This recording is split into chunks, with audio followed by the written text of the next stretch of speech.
The moment Lena Carter recognized the kill pattern unfolding in her restaurant, she had exactly 90 seconds to decide: warn the stranger in booth 12 or let three armed men execute him over dessert. That decision shattered her ordinary life beyond repair. What started as instinct became survival. What began as one warning became a war. And the man she saved? He owned half of Chicago's underworld, a fact she discovered only after his enemies made her their next target.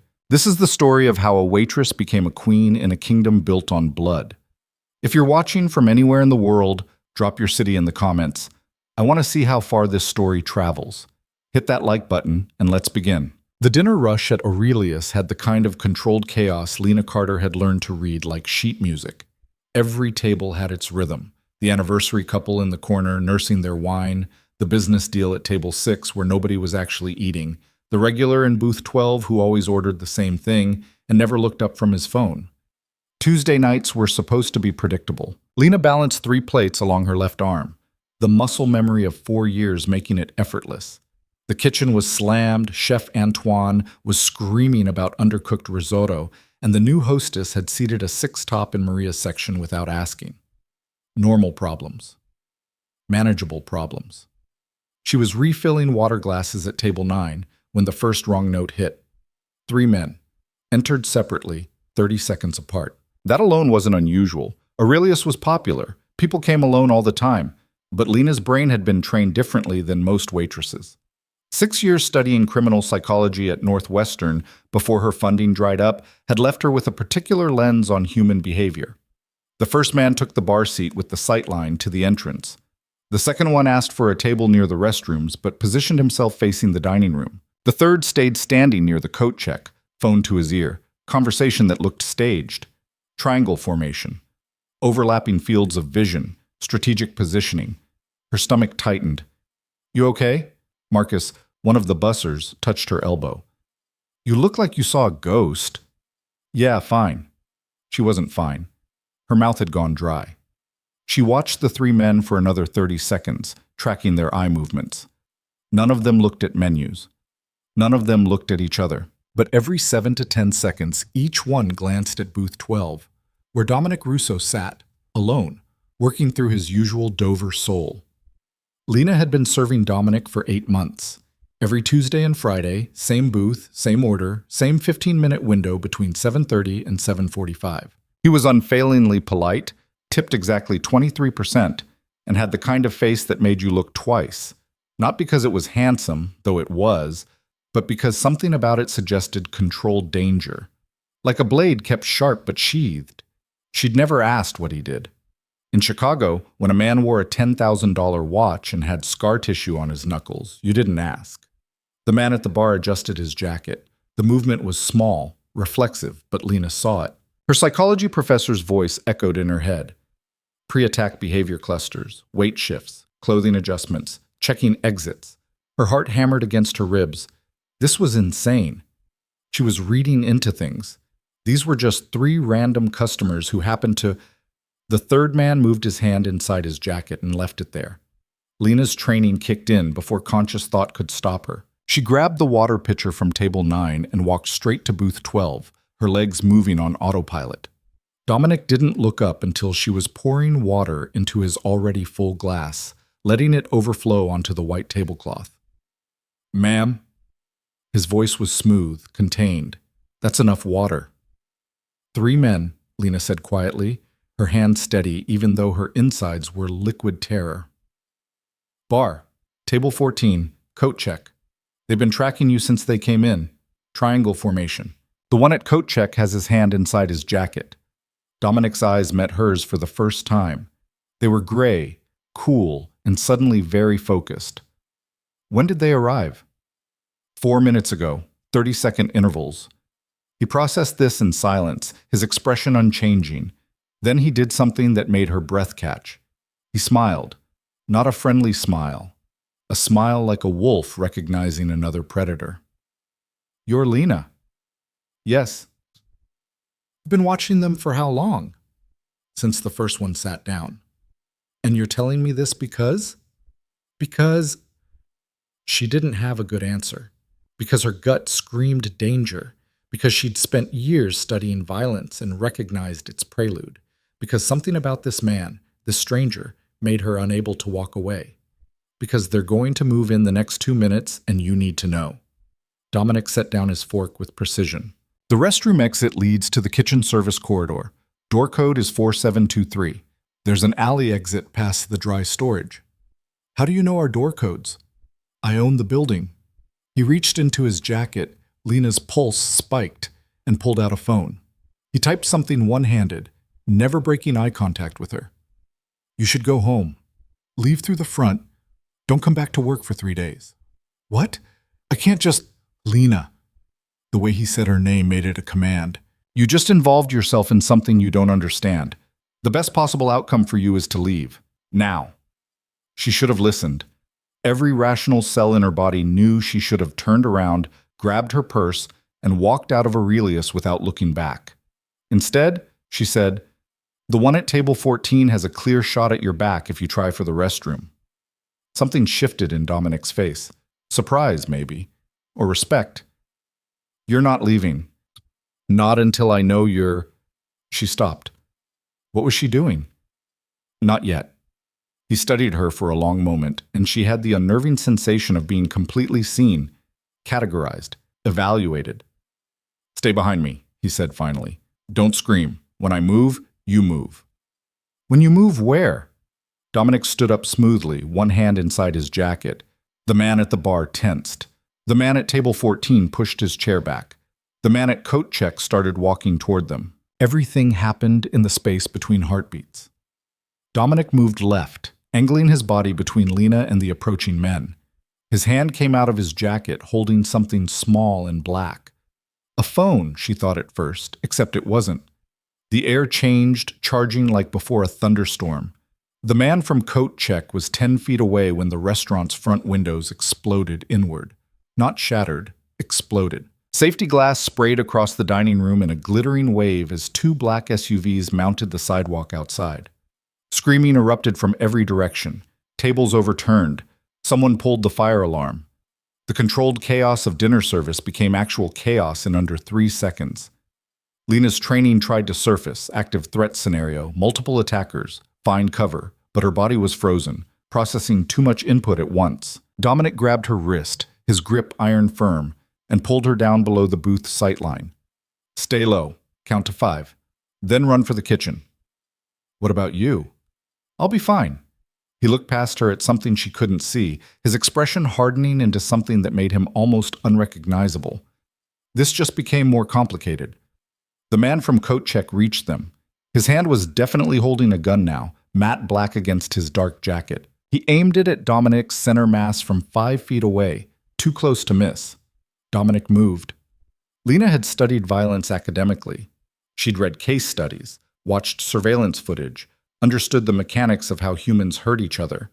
But she'd never seen it live, had never watched someone weaponize their body with such precise brutality.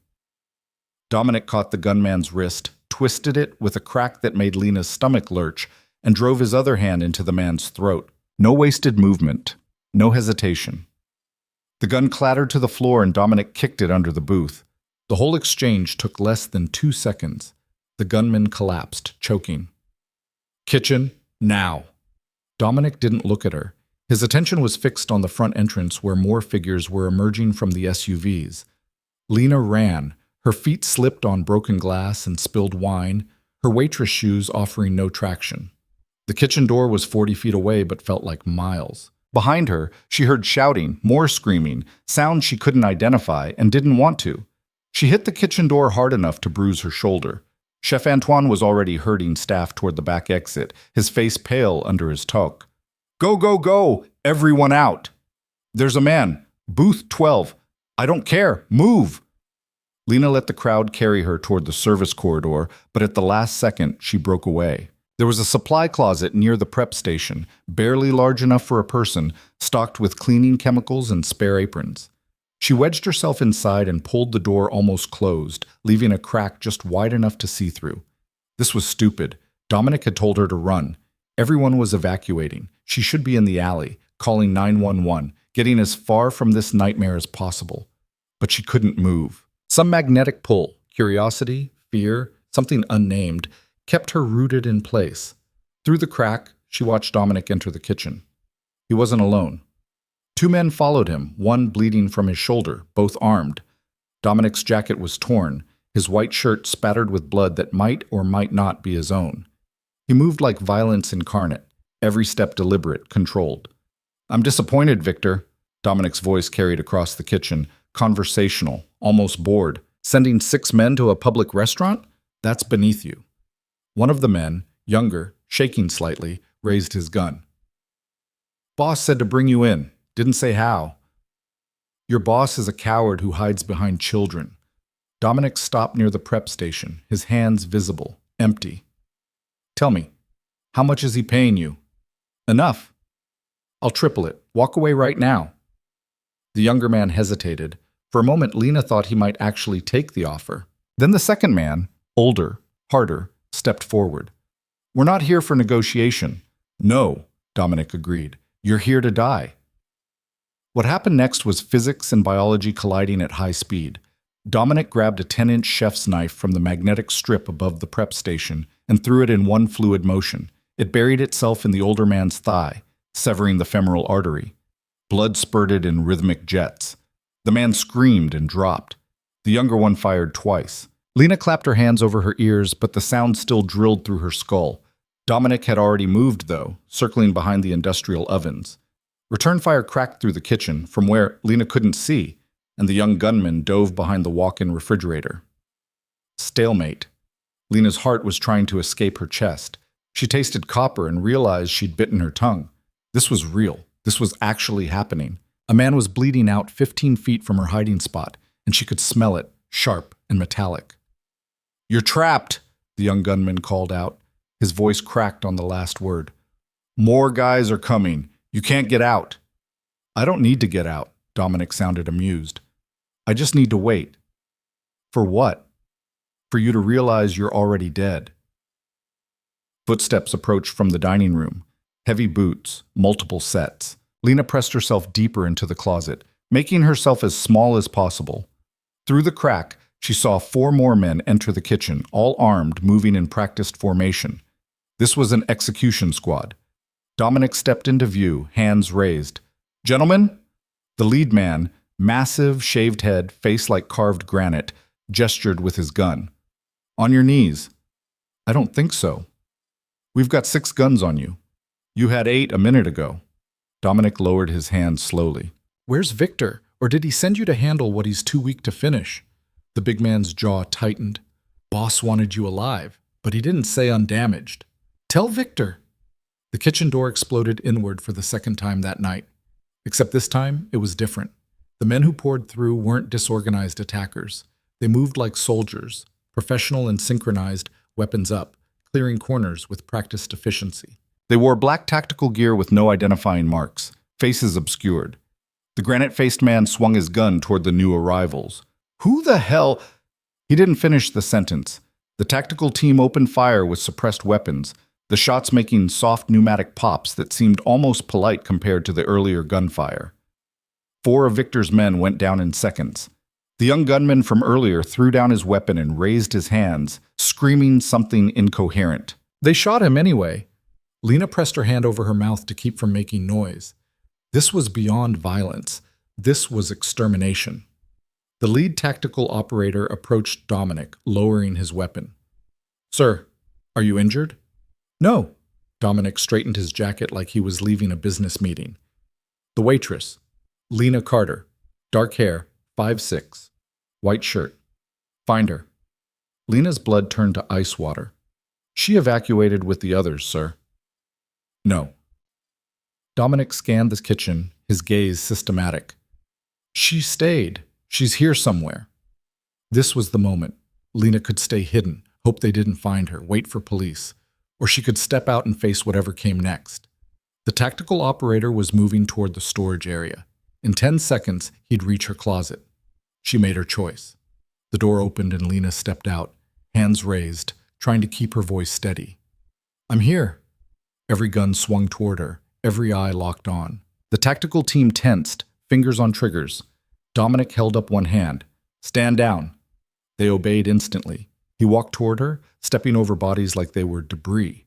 Up close, Lena could see the damage. Split knuckles, blood spray across his collar, a shallow cut above his left eyebrow. But his eyes were calm, measuring. "You didn't run." She didn't have a good explanation. "I needed to know you were okay." "Why?" "I don't know." He studied her face for a long moment. Then he turned to the lead operator. "Get her out of here. The Lakeshore property. Full security detail." "Wait, what?" Lena stepped back. "I'm not going anywhere with sus. You saved my life tonight." Dominic's voice was flat, factual. "Which means Victor knows your name by now. Probably your address, your family, your entire life. You can come with us and live, or stay here and die. Your choice." "That's not a choice." "No," he agreed. "It's not. But it's the reality you created when you warned me." The operator moved toward her. Lena backed away, her mind spinning. "I'll go to the police. I'll tell them." "Tell them what? That you witnessed a crime? They'll take your statement, put you in a safe house for maybe 48 hours, then release you back into your life." Dominic tilted his head slightly. "Victor's people will find you in 6 hours, 4 if he's motivated. You'll disappear and no one will ever find your body." "You're insane. I'm realistic." He nodded to the operator. "Take her. Don't hurt her, but don't let her leave." 2 sets of hands grabbed her arms, firm but not painful. Lena tried to pull away, but they were too strong, too professional. They walked her toward the service exit, her feet barely touching the ground. "Wait!" She craned her neck to look back at Dominic. "Who are you?" He smiled that wolf smile again. "Someone you should have let die." Then they were through the door and into the alley, where 3 black SUVs waited, engines running, windows tinted dark enough to hide anything. The operator opened the rear door of the middle vehicle. "Please get in, ma'am. And if I don't, then we'll put you in. But I'd rather not." Lena looked at the SUV's interior, leather seats, tinted partition, no handles on the inside of the doors. A mobile prison. Then she looked at the alley, at the street beyond, at the slice of normal Chicago life she could see in the distance. She thought about her studio apartment in Wicker Park, her sister Ashley, who called every Sunday, her student loans and her abandoned degree and her carefully constructed ordinary life. All of it was gone now. She'd burned it down the moment she opened her mouth. She got in the SUV. The operator slid in beside her, professional and impersonal. The door closed with the heavy click. Through the tinted windows, she watched the alley recede as they pulled away from Aurelius, from the crime scene, from the world she knew. Her hands were shaking. She pressed them against her thighs, trying to stop the tremors. "Where are you taking me?" "Secure location. You'll be safe there." "I don't want to be safe. I want to go home." He didn't respond. The SUV merged into traffic, anonymous and invisible. Lena watched Chicago slide past. Michigan Avenue's lights, tourists on crosswalks, couples leaving restaurants, all of them living normal Tuesday nights. She'd been one of them 2 hours ago. The drive took 40 minutes. They headed north along the lakeshore, past Lincoln Park, into neighborhoods where the houses had gates and the lots measured in acres rather than feet. The SUV turned into a private drive marked only by a call box. No sign, no numbers. The gate opened automatically. The property beyond was stunning even in darkness. Sprawling grounds, strategic lighting, a modern house that looked like architecture magazine material. 3 stories of glass and steel, cantilevered over the slope toward the lake. They parked in a circular drive. Another operative opened her door. "This way, please." Lena climbed out on unsteady legs. The air smelled like water and money. Somewhere in the distance, waves hit the shore. It should have been peaceful. Instead, it felt like a velvet cage. The front door opened before they reached it. A woman stood in the entrance, 50s, steel gray hair pulled back severely, wearing a black pantsuit that screamed efficiency. Her eyes scanned Lena with clinical precision. "Miss Carter, I'm Margaret. Please come inside." The interior was even more intimidating than the exterior. Vaulted ceilings, minimalist furniture, art that was probably worth more than Lena's annual salary. Everything was white or black or chrome, clean lines and calculated emptiness. "You must be hungry," Margaret said, already walking toward what appeared to be a kitchen. When did you last eat? Lena tried to remember. I don't know. Lunch? I'll prepare something. The guest suite is on the second floor, third door on the left. You'll find clothes in your size in the closet. Bathroom is stocked with toiletries. How do you have clothes in my size? Margaret paused. Mr. Russo is thorough. How long have you been preparing for me? Since you served him his first meal 8 months ago. Margaret's expression didn't change. Security protocol. Anyone who has regular contact with Mr. Russo gets a file, just in case. The implications of that settled over Lena like ice water. He's been watching me this whole time? Monitoring, not watching. There's a difference. I don't see one. You will. Margaret resumed walking toward the kitchen. Please, get settled. Mr. Russo will arrive within the hour and will want to speak with you. Lena didn't move. What if I don't want to speak with him? That's your prerogative, but I'd advise against it. Margaret glanced back, and for the first time, something almost like sympathy crossed her face. You're not a prisoner, Miss Carter. You're a guest.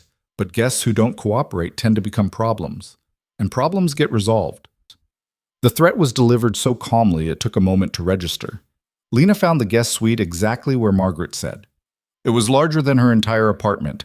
King bed, sitting area, floor-to-ceiling windows overlooking the lake. The closet held women's clothes in her size, her style. Brands she recognized but could never afford. Jeans, sweaters, dresses, even underwear and shoes. Someone had studied her, created a profile, prepared for this exact scenario. She sat on the edge of the bed, her mind racing. She should call someone, Ashley, the police, anyone. But her phone was gone, still in her locker at the restaurant, probably part of a crime scene now. The reality of her situation crashed over her in waves. She'd witnessed multiple murders, been kidnapped, no, relocated by armed men. Was currently sitting in a stranger's house with no phone, no way to contact anyone, and no idea what would happen next. She should be terrified. She was terrified. But underneath the fear was something else. Curiosity. That same analytical drive that had made her good at psychology, that made her notice patterns others missed. Dominic Russo was a puzzle, and despite everything, despite the violence and danger and complete insanity of tonight, part of her wanted to solve him. That part of her was going to get her killed. A soft knock on the door made her jump. Miss Carter? Margaret's voice. Mr. Russo has arrived. He'd like to see you downstairs. Lena looked at herself in the mirror. Her white work shirt was spattered with blood. Whose, she didn't know. Her hair had escaped its ponytail. Her eyes looked hollow, shocked. She looked like someone who'd survived something. I'll be down in 5 minutes, she called back. She found a bathroom attached to the suite, marble and chrome, shower big enough for 3 people. She washed her face, tied her hair back, changed into clean clothes from the closet. Jeans that fit perfectly, a soft gray sweater.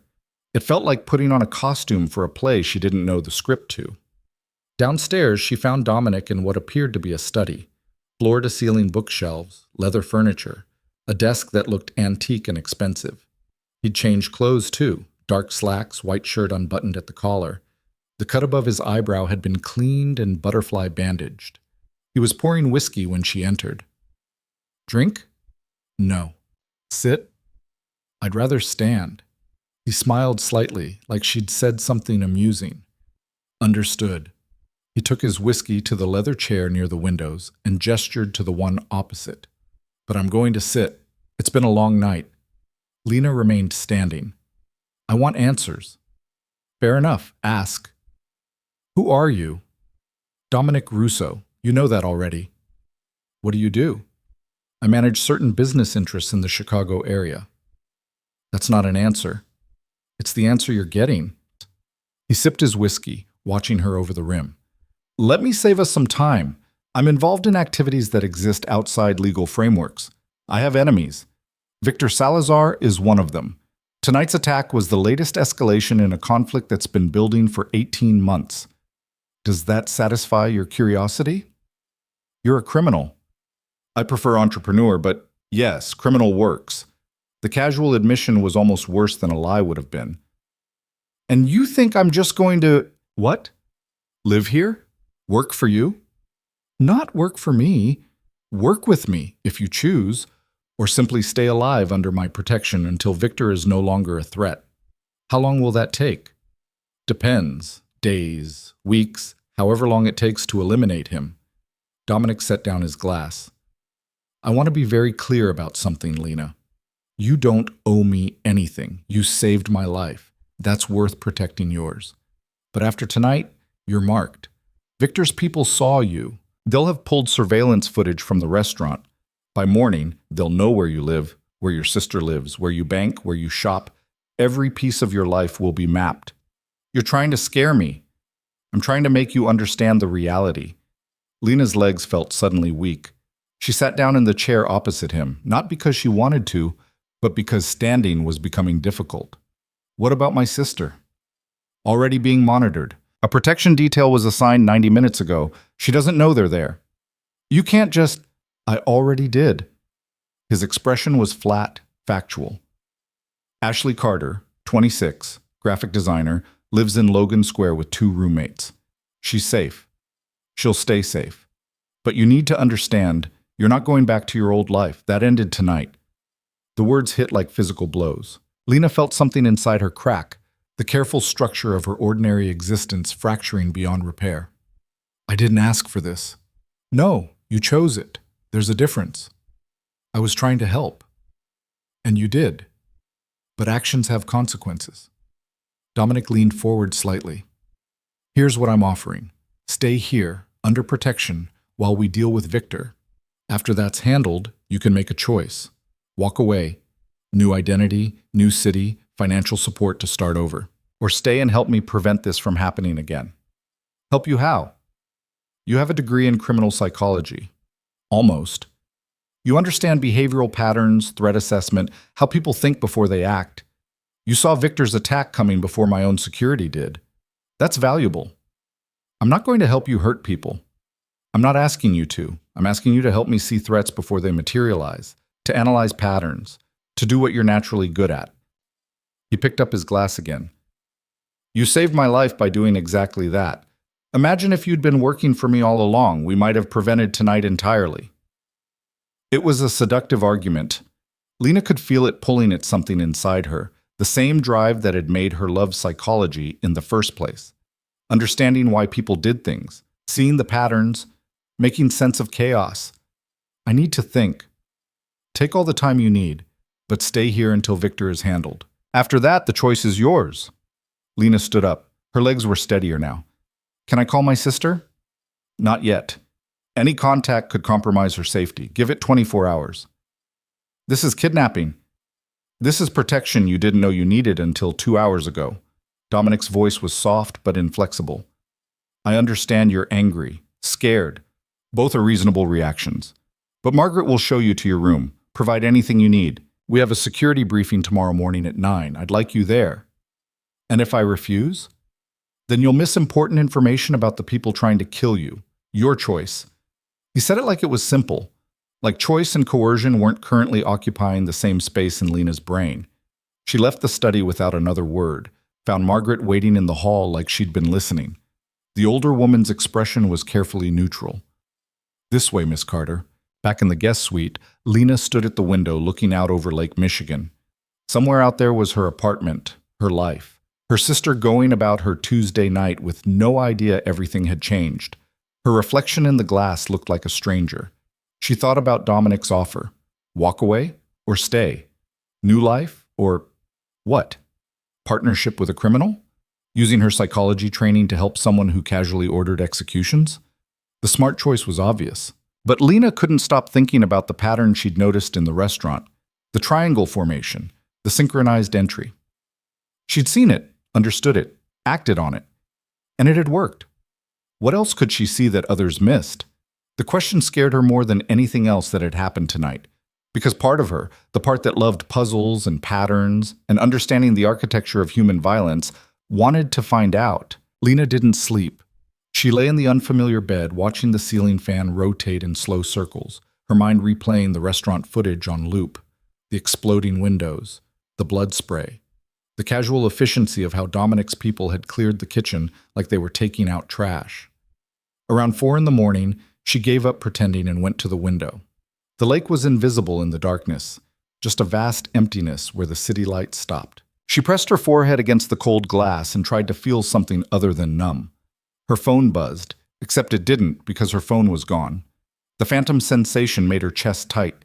She wondered if Ashley had tried to call, if her sister was worried yet, or if she assumed Lena had just worked a double shift and crashed at a coworker's place like she sometimes did. By morning, Ashley would know something was wrong. She'd call the restaurant, maybe file a missing persons report. And then what? Would Dominic's people intercept it? Make it disappear? The door opened without a knock. Lena spun around, heart jackhammering, but it was just Margaret carrying a tray. Couldn't sleep? The older woman set the tray on the dresser. Coffee, toast, scrambled eggs that smelled better than anything Lena could manage to want. Most people don't. First night. This happens a lot? People getting dragged here against their will? You weren't dragged. You walked to the car on your own. Margaret poured coffee into a delicate china cup. Cream, no sugar. That's how you take it, yes? The fact that she knew made Lena's skin crawl. How long have you worked for him? 14 years. Doing what exactly? Whatever needs doing. Margaret's expression gave nothing away. Eat something. The briefing starts in 2 hours and you'll want your strength. I haven't decided if I'm going. You will. Margaret moved toward the door, then paused. A word of advice, Miss Carter. Mr. Russo doesn't bring people into his home. The fact that you're here, in this room, eating breakfast instead of being processed through normal security channels, that means something. Don't waste it being stubborn. She left before Lena could formulate a response. The coffee was perfect. Lena hated that it was perfect. She ate mechanically, tasting nothing, then showered in the marble bathroom that probably cost more than her student loan debt. The hot water helped marginally. She dressed in more of the mysteriously well-fitted clothes, black jeans, a navy sweater, boots that were broken in just enough to be comfortable. Looking at herself in the mirror, she barely recognized the woman staring back. Same face, different context. Like a photograph that changed meaning depending on the frame. At 8:50, she went downstairs. The house looked different in daylight. Floor-to-ceiling windows revealed the lake stretching to the horizon, gray water meeting gray sky in a seamless line. The minimalist furniture she'd found cold last night now seemed purposeful. Nothing to hide behind. Nowhere for threats to lurk. Strategic emptiness. Voices led her to a room she hadn't seen before. The door was ajar, and through it she glimpsed Dominic standing at the head of a long table, 6 people seated around it, all focused on a projection screen showing security footage. She recognized herself on the screen. The restaurant, last night, her approaching booth 12 with the water pitcher. Lena's stomach dropped. That's the moment. Dominic's voice was clinical, analytical. Watch her eyes. She's already identified all 3 hostiles and calculated their positioning. Total situational awareness. One of the men at the table, 30s, dark hair, expensive suit, leaned forward. She could have run. Why didn't she? That's what we're going to find out. Dominic looked up and saw Lena in the doorway. His expression didn't change. Come in. 6 pairs of eyes turned to her. Lena felt dissected, examined, weighed. She fought the urge to turn around and walk back upstairs. Instead, she stepped into the room. Everyone, this is Lena Carter. Dominic gestured to the table. Lena, this is my senior staff. You don't need to know their names yet. Sit. There was an empty chair at the opposite end of the table from Dominic. Lena took it, her hands clasped tightly in her lap to keep them from shaking. The projection screen now showed a different image. A man in his 50s, silver hair, hard eyes, expensive suit. Something about his face suggested cruelty barely restrained. Victor Salazar, Dominic said. Originally from Guadalajara, moved his operations to Chicago 8 years ago. Specializes in distribution, pharmaceuticals, weapons, people. 18 months ago, he approached me about a partnership. I declined. He took it personally. The dark-haired man from earlier spoke up. Since then, we've had 6 direct confrontations. Last night was the most aggressive. Why last night? Lena heard herself ask. Why escalate now? Dominic's eyes met hers across the table.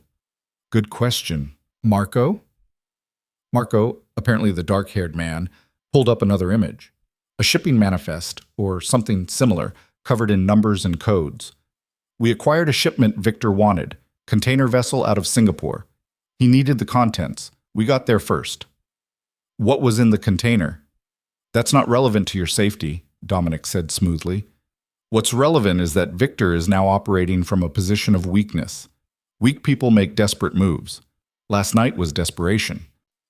A woman halfway down the table, blonde, sharp features, wearing tactical pants and a fitted black shirt, tapped the table. He burned 6 operators on a public hit. That's not desperation, that's declaration. He wants war. Then we give him war. This from another man, older, with scars visible on his knuckles.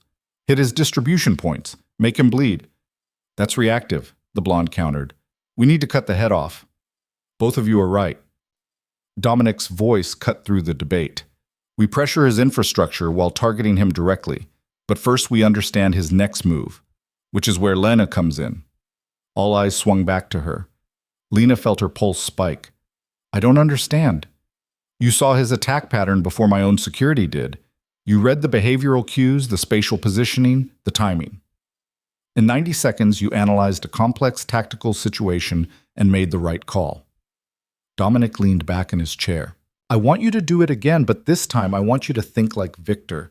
Tell me what he does next. I'm not a criminal strategist. You're a psychologist. Human behavior is human behavior, regardless of context. Lena looked around the table. Everyone was watching her with varying degrees of skepticism and curiosity. The blonde woman looked openly doubtful. Marco seemed intrigued. The older man with scarred knuckles looked like he thought this was a waste of time. I don't know enough about him, Lena said finally. I need context, background, patterns of past behavior. Dominic smiled slightly. Marco, give her the files. Marco slid a tablet across the table. Lena caught it, the screen already displaying a dossier on Victor Salazar. Birth records, arrest history, known associates, surveillance photos spanning years.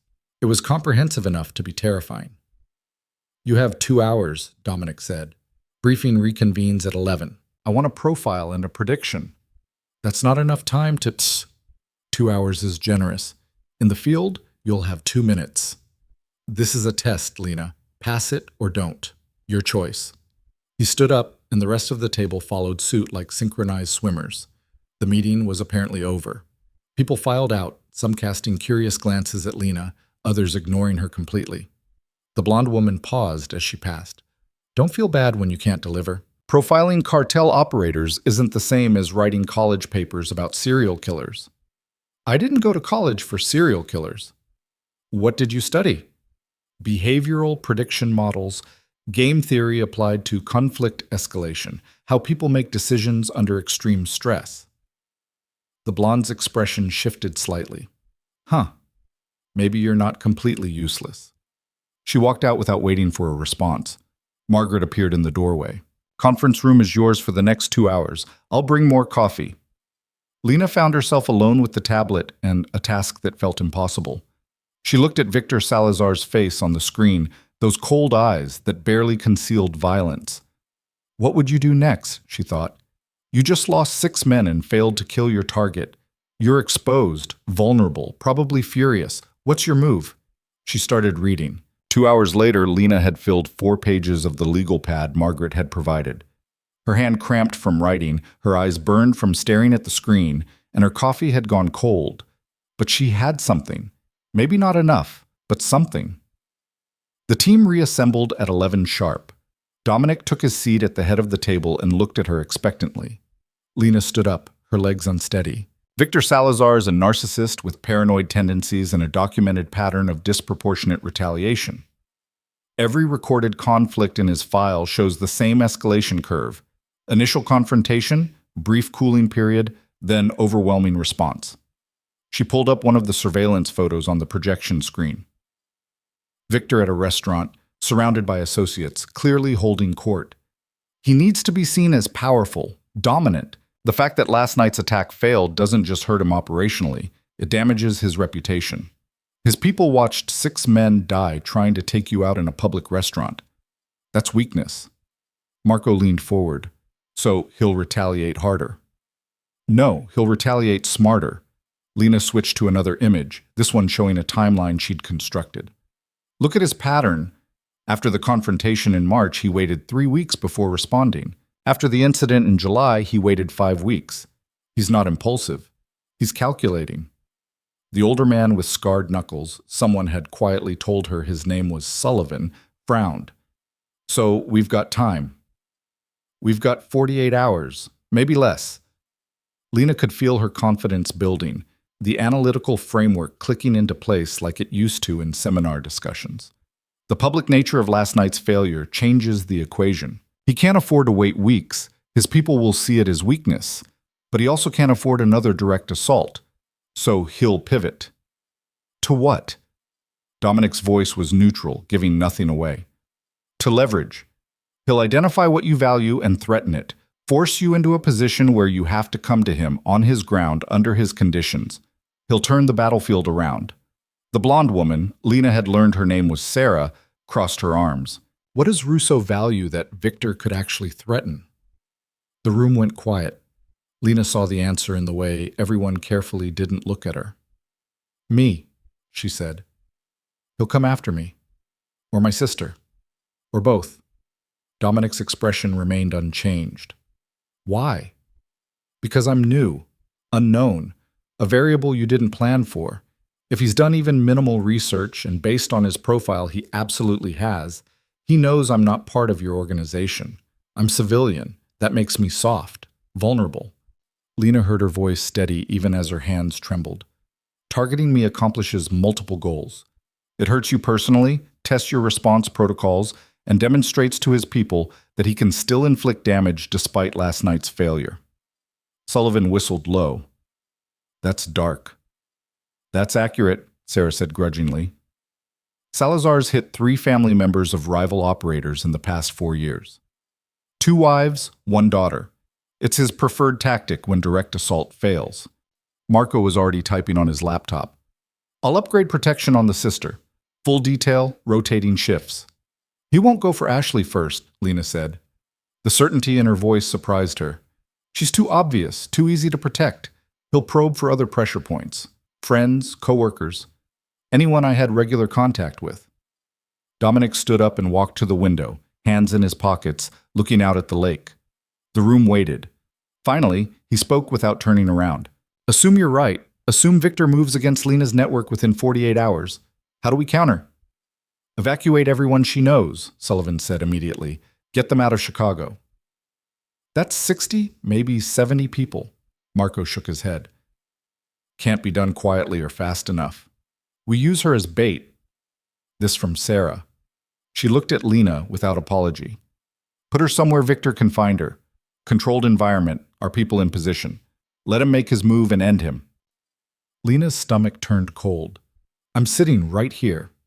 I know, and I'm telling you the truth instead of sugarcoating it. Sarah turned to Dominic. It's the smart play. We control the engagement, choose the ground, eliminate the threat.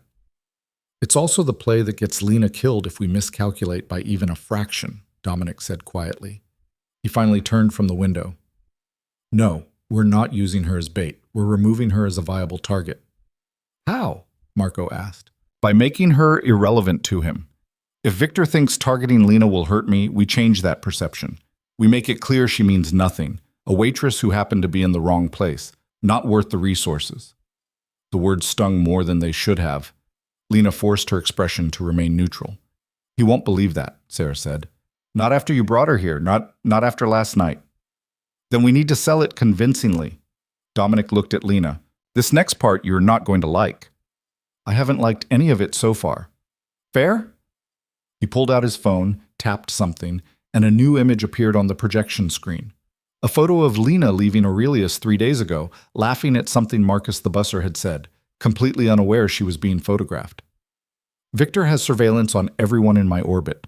This photo was taken by his people. We intercepted it this morning. To him, you're already connected to me. We can't undo that, but we can reframe it. Reframe it how? We stage your rejection. You leave here publicly, angrily. You go to the police, file a report about last night. You tell them I kidnapped you, held you here against your will. You paint me as the villain and yourself as the victim. Dominic's voice was clinical, detached. Victor's people will be watching. They'll see you break from me, see you as useless, damaged goods who can't help me and who I've discarded. Lena stared at him. You want me to accuse you of kidnapping? Yes. And then what? I go back to my apartment, back to work? Pretend none of this happened? You go to a safe house we control. Different name, different city. Protection until we handle Victor. After that, you decide your next move. It was a clean solution, logical. It got her out of the line of fire while simultaneously making her worthless to Victor as leverage. So why did it feel like losing something important? How long would I be in this safe house? She asked. Marco answered. Depends. Could be a week, could be 3 months. However long it takes to neutralize the threat. And my sister? Stays in Chicago under protection. We maintain her normal routine, normal life. She never knows you're gone. You're going to lie to her. We're going to keep her alive. Dominic's voice was flat. Sometimes those things require the same actions. Lena looked around the table. These people were discussing her life like it was a chess problem, moving her around the board, calculating angles, optimizing outcomes. And the worst part was, they were right. It was the smart play, the safe play, the play that erased the last 2 hours of work she'd just done. The profile, the analysis, the moment when she'd felt useful instead of just scared. What if I said no?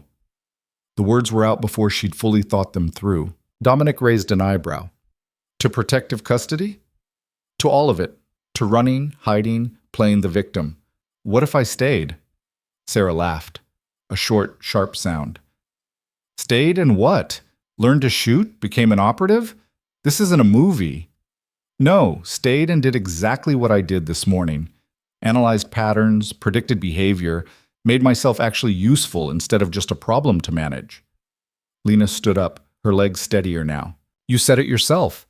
I saw the attack coming before your security did. That's not luck, that's skill. And you're going to waste it by hiding me in some safe house for 3 months? You've had exactly 0 training, Sullivan said. No field work, no weapons handling, no operational experience. You'd be a liability. I've had 6 years of psychology training. I can read people, understand motivation, see patterns in behavior that look random to everyone else. She looked directly at Dominic. You brought me here for a reason. You asked me to profile Victor for a reason. Either that was real or it was just keeping me busy while you figured out how to dispose of me quietly. The room was silent. Dominic's expression gave nothing away. Finally, he spoke.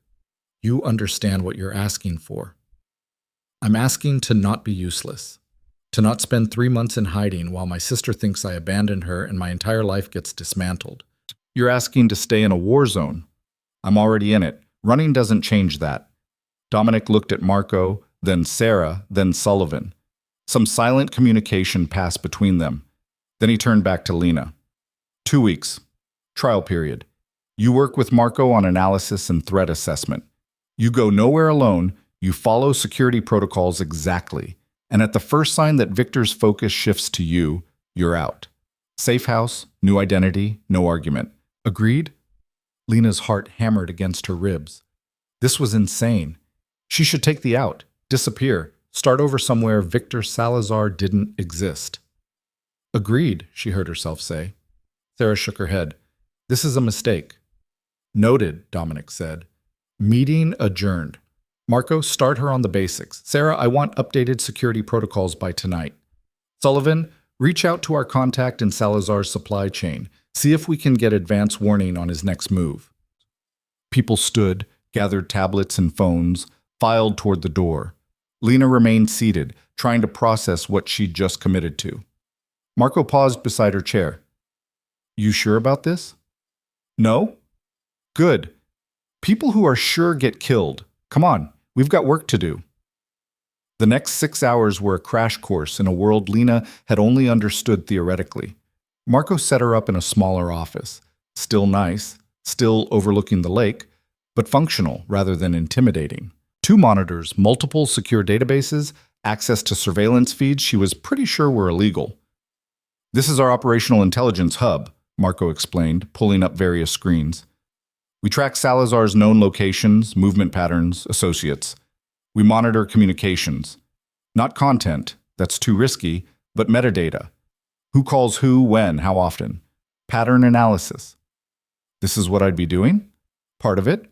The other part is what you did this morning, behavioral analysis. Trying to think 3 moves ahead.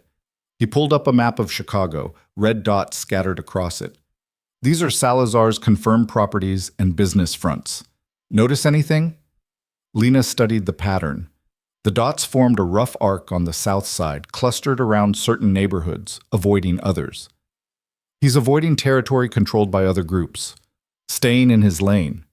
Exactly. Salazar's careful, methodical. He doesn't expand unless he's sure he can hold it, which means when he does expand, he's already won. Lena felt the pieces clicking together. He's not impulsive. Every move is calculated. Now you're getting it.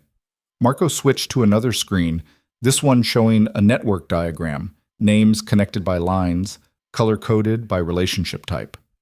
This is his organization, the people we know about anyway. Red lines are family. Blue is business association. Green is suspected but unconfirmed. The network was extensive. Dozens of names, hundreds of connections, a sprawling web of relationships that would take months to fully map. How long have you been tracking this? 18 months, since the first conflict. Marco zoomed in on a cluster of names. These are his inner circle, the people he trusts. Notice who's missing? Lena scanned the names. Women. Exactly. Salazar doesn't trust women in operational roles, sees them as weak, which means he won't expect me. The realization settled over her like cold water. If I'm analyzing his moves, he won't even consider that possibility. I'm invisible to him. As long as you stay invisible, the second he knows you exist, that advantage disappears. Marco closed the network diagram. That's why the safe house option made sense. Keep you off the board entirely. But I'm more useful on it. Maybe. Or maybe you're a civilian with a psych degree who's in way over her head. His voice wasn't cruel, just honest. Look, I get it. You want to feel like you have some control, like you're choosing this. But be real with yourself. Are you staying because you can help, or because you're scared of what running means? The question hit harder than it should have. Lena looked at the monitors, at the map of red dots, at the network of people willing to kill for a man she'd profiled in 2 hours. Both, she said finally. I'm scared of running, and I think I can help. Those things aren't mutually exclusive. Marco studied her for a moment, then nodded. Fair enough. Let's see if you're right. They worked until the light outside turned orange, then purple, then black. Lena absorbed information like her brain was starving for it. Organizational structures, behavioral patterns, past operations, and their outcomes. Marco was a good teacher, patient but demanding, pushing her to make connections she wouldn't have seen on her own. Around 8, Margaret appeared with food. Mr. Russo requests your presence at dinner. Lena looked at Marco, who shrugged. Go. We can pick this up tomorrow. Dinner was in a formal dining room Lena hadn't seen yet. Long table, more of that minimalist aesthetic, floor-to-ceiling windows now reflecting the room back at itself. Dominic sat at the head, already eating, reading something on a tablet. He looked up when she entered. Sit. You must be hungry. She was, she realized, starving. The breakfast toast felt like a lifetime ago. The food was excellent. Some kind of fish, vegetables she couldn't name, wine that probably cost more than her monthly rent. They ate in silence for several minutes. Finally, Dominic set down his fork. Marco says you're a fast learner. Marco's a good teacher. He also says you ask good questions, made connections he wouldn't have expected from someone without field experience. Lena sipped her wine, using the moment to steady herself. Is this where you tell me I'm still making a mistake? No. This is where I tell you the rules. Dominic's voice shifted, still calm but with an edge of steel underneath. You work with Marco on analysis. You don't go anywhere alone. You don't contact anyone from your previous life without clearance. You follow security protocols exactly, every time. No exceptions. And if I tell you to run, you run. No questions, no hesitation. Understood? Understood. I'm serious, Lena. This isn't about control. It's about keeping you alive. Victor will kill you if he gets the chance, and he'll make it hurt because that's what sends a message. I know. Do you? Because 12 hours ago you were serving food. Now you're analyzing cartel operations like it's a college seminar. Those are very different contexts. Lena set down her wine glass carefully. You're right. I don't fully understand what I'm in, but I'm trying to. And I'd rather be trying while doing something useful than trying while hiding in a safe house going insane. Dominic was quiet for a moment. Then, surprisingly, he smiled. You're stubborn. So are you. Fair point. He returned to his food. 2 weeks. If you're still alive and useful after 2 weeks, we reassess. And if Victor comes after me before then we hope your analysis was good enough to see it coming. It wasn't reassuring, but it was honest. After dinner, Lena went back to the guest suite. Her suite now, apparently. The room felt less foreign than it had the night before, though she still hated how well the clothes fit. She stood at the window again, looking at the invisible lake, and thought about Ashley. Her sister would be getting worried by now, maybe already filing reports. Lena imagined Dominic's people intercepting those reports, redirecting them, making her sister's concern disappear into bureaucratic noise. The thought made her sick. But what was the alternative? Call Ashley and say what? I witnessed a shooting, got pulled into a gang war, and I'm currently living with a criminal who might get me killed, but at least I'm analyzing behavioral patterns again? No. Dominic was right. Silence kept Ashley safer, even if it felt like abandonment. Lena turned from the window and saw the tablet Marco had given her, sitting on the dresser where she'd left it. She picked it up, pulled up Victor Salazar's file again. 48 hours, she'd predicted. 48 hours until he made his next move. She checked the time.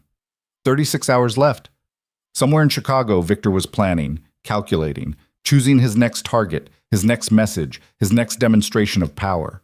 And Lena was going to figure out what it was before he made it. She opened a new file and started writing. The call came at 3 in the morning. Lena was still awake, still working through Victor's file, when her door opened without warning. Sarah stood in the hallway, fully dressed in tactical gear, her expression grim. Get up. We have a situation. Lena's stomach dropped. What happened? Your sister's building. Fire alarm went off 20 minutes ago. Everyone evacuated. Our detail lost eyes on her in the crowd. The tablet slipped from Lena's hands. Where is she? We don't know. Get dressed. Dominic wants you in the operations room now. Lena moved on autopilot, pulling on jeans and a sweater, her hands shaking so badly she could barely work the zipper. Ashley. They'd taken Ashley, or she was hurt, or worse. The operations room was on the first floor, a space Lena hadn't been allowed into before. Banks of monitors covered one wall, showing surveillance feeds from what looked like half of Chicago. Dominic stood in front of them, phone to his ear, his voice low and controlled. Marco was at a computer terminal, typing rapidly. Sullivan stood near the door, armed, ready. Lena went straight to Dominic. Where's my sister? He held up one finger. Wait, and finished his call. Then he turned to her and she saw something in his face that made her heart stop. Not quite concern, but close. Ashley's fine. We found her 3 minutes ago. She's in a coffee shop on Damon, spooked but unharmed. The relief was so intense Lena had to grab the edge of the desk. What happened? Fire alarm was triggered manually. 3rd floor, service stairwell. By the time our people realized it wasn't a real emergency, the building had evacuated. Ashley got separated from her roommates in the confusion. She walked to a 24-hour coffee shop to wait it out. That's too convenient, Sarah said from behind Lena. Fire alarm at 3 a.m. Someone was testing our response. Dominic nodded. Victor's probing, seeing how we protect her, how fast we react, where our blind spots are. He knows about the protection detail? Lena's voice came out steadier than she felt. Now he does. The question is what he does with that information. Dominic gestured to Marco. Show her. Marco pulled up security footage on one of the monitors. The timestamp read 2:47 a.m. The image showed Ashley's building from across the street, grainy, night vision enhanced. A figure approached the service entrance, did something Lena couldn't quite see, then disappeared into the alley. That's our trigger man, Marco said. He knew exactly where the fire alarm was, knew which entrance had the faulty security camera. This wasn't random. Run it back, Lena said, before he enters. What's he doing? Marco rewound the footage. The figure paused at the corner, looked both ways, then checked his phone before moving toward the entrance. "He's checking the time," Lena said, "making sure he hits his mark exactly." "Coordinated," Sullivan agreed. Someone was watching, telling him when to move. Dominic's phone buzzed. He glanced at it, and his expression darkened. "We've got another problem. Marco, pull up the Aurelius feed." The monitor switched to show the restaurant, or what was left of it. Yellow police tape cordoned off the entrance. Crime scene investigators moved through the shattered windows like ghosts in white suits. "They're still processing the scene," Marco said. "Standard procedure after a shooting. Could take days." "That's not the problem." Dominic handed his phone to Lena. "Read it." The screen showed a text message from an unknown number. The waitress made a choice. So did her co-workers. 6 a.m. TikTok. Lena's blood turned to ice. "He's going after the restaurant staff." "Everyone who worked that night," Dominic confirmed. "He's making a point. You involved yourself in my business, so everyone connected to you pays the price." "How many people?" 12 staff members were on shift when the shooting started. "We need to locate and secure all of them in..." He checked his watch. 2 hours and 40 minutes. "That's impossible," Sarah said. "Then we get as many as we can." Dominic was already moving toward the door. "Marco, pull addresses for everyone who worked Tuesday night. Sarah, coordinate protection teams. Sullivan, you're with me. Lena, I'm coming with you." "Absolutely not." "Those are my people, my friends. I know where they live, who they're close with, how to find them faster than any database." Lena stepped in front of him. "You said I could be useful. Let me be useful." Dominic stared at her for a long moment. Then he looked at Sullivan, who shrugged. "She's not wrong. Local knowledge saves time." "Fine. But you stay in the vehicle, you follow every order exactly, and if shooting starts, you get down and stay down. Clear?" "Clear." 20 minutes later, Lena was in the back of an SUV with Dominic and Sullivan, racing south toward Pilsen, where Marcus the busser lived with his grandmother. Sarah had taken another team to Wicker Park for 2 of the servers. Marco was coordinating from the operations room, tracking everyone's locations in real time. The streets were empty, that dead zone between bar close and morning commute. Streetlights painted everything in sodium orange. Lena watched the city slide past and tried not to think about what would happen if they were too late. "Marcus lives on the 2nd floor," she said. "His grandmother has mobility issues. They can't evacuate quickly if there's a threat." "We're not evacuating," Dominic said. "We're relocating. There's a difference." "Where are you taking them?" "Safe houses. Different locations rotated every 12 hours until we handle Victor." He was typing something on his phone, coordinating with the other teams. "After this is over, they can go back to their lives." "If they want to." Sullivan checked his weapon, a casual gesture that made Lena's skin crawl. "Most people don't bounce back from this kind of thing." The SUV pulled up outside a tired-looking apartment building, 3 stories of faded brick and rusted fire escapes. Lights were starting to come on in windows, early risers, or people who'd never gone to bed. Dominic turned to Lena. "What's the fastest way to convince Marcus to come with us without panicking?" "Tell him the truth. Marcus is smart. He saw what happened at the restaurant. If you lie to him, he'll know." "Truth it is." Dominic opened his door. "Sullivan, perimeter. I'll make contact." "I should come with you," Lena said. "He knows me. He'll trust me. You should stay in this vehicle where it's armored and I don't have to worry about you getting shot." "Dominic, that's not a negotiation." His voice was flat, final. He got out and headed for the building entrance, moving with that same controlled purpose Lena had seen in the restaurant, like violence waiting to happen. Sullivan circled the building, hand inside his jacket. Lena watched from the SUV, her nails digging into her palms. 3 minutes passed, then 5. The sky was starting to lighten at the edges, that pre-dawn gray that made everything look washed out and unreal. Lena's phone buzzed, except it didn't, because she still didn't have a phone. The phantom sensation was getting old. Movement in her peripheral vision, a car rolling down the street, too slow, too deliberate. Dark sedan, windows tinted, pulling to a stop 2 buildings down. Every instinct Lena had developed in the past 48 hours screamed danger. She looked for Sullivan, but he was on the far side of the building, out of sight. Looked at the apartment entrance where Dominic had disappeared. No sign of him. The sedan's doors opened. Two men got out, both wearing dark jackets, both moving with purpose toward Marcus's building. Lena had maybe 30 seconds to make a decision. She could stay in the vehicle like Dominic ordered. Safe, protected, useless. Or she could do something. She grabbed the door handle. The SUV's locks clicked. Remotely engaged, she realized. She was trapped. Dominic must have locked it from inside the building, keeping her contained. Smart. Infuriating. Probably the right call. Except now two armed men were approaching the building and nobody else had eyes on them. Lena slammed her palm against the window, trying to make noise, trying to get Sullivan's attention. The glass was thick, probably bulletproof. Her hand made almost no sound. The two men reached the building entrance. One of them pulled something from his jacket. Not a gun, something else. He attached it to the door, stepped back. Lena understood a half second before it happened.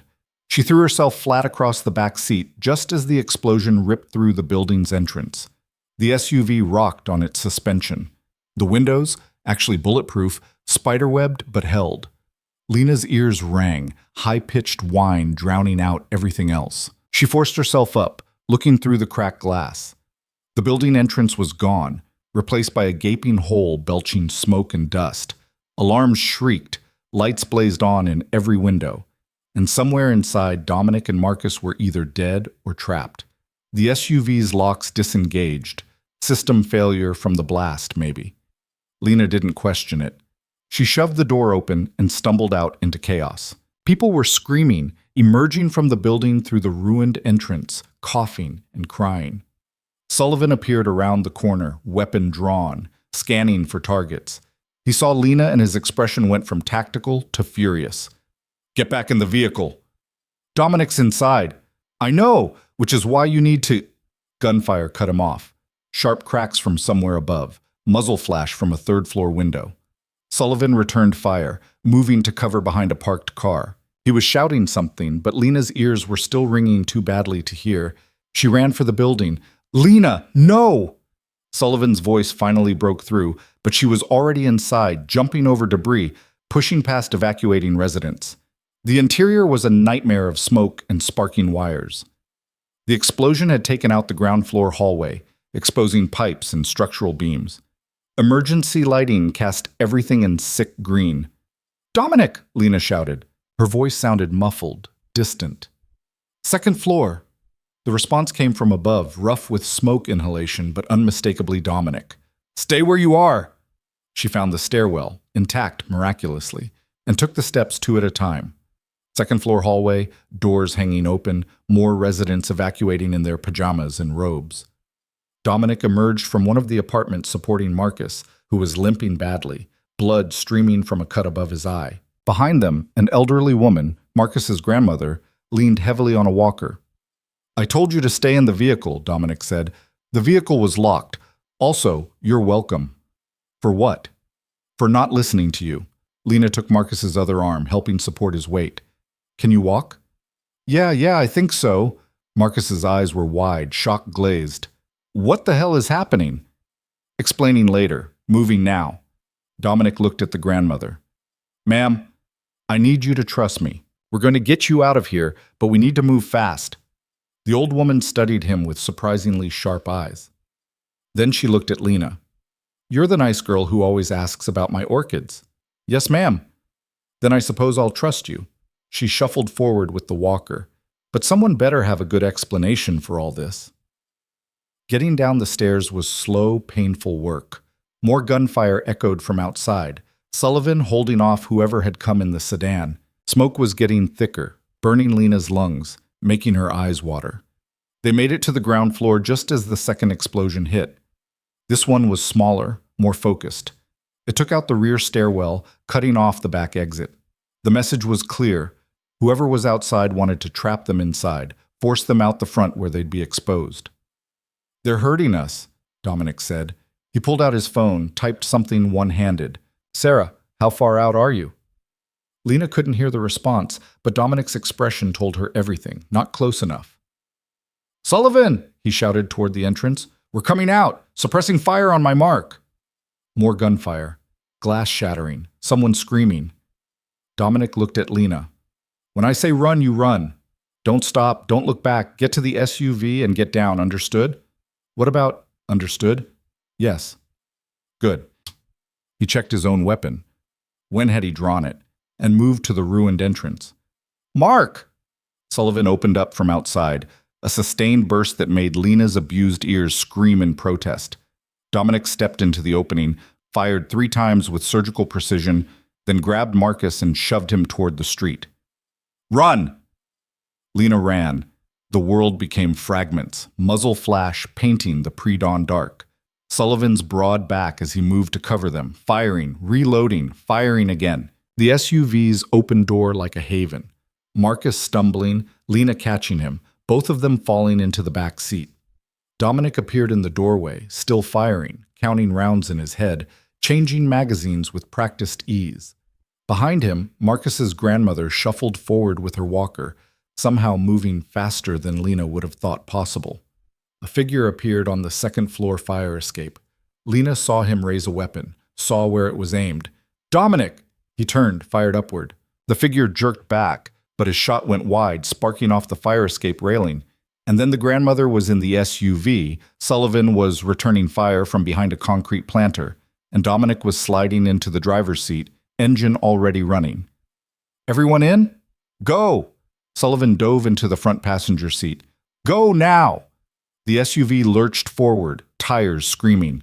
Bullets punched into the rear panel, armored. They didn't penetrate, but each impact made Lena flinch. Marcus was hyperventilating beside her, his grandmother surprisingly calm, hands folded over her walker.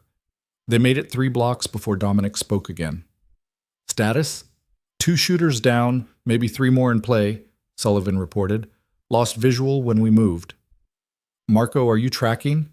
Dominic must have been on phone, speaker activated. Marco's voice crackled through. Yeah, I've got you. Turn left on 18th. I'm rerouting you away from potential intercept points. Sarah's team is 5 minutes out. They're extracting the others. Casualties on our side? Negative.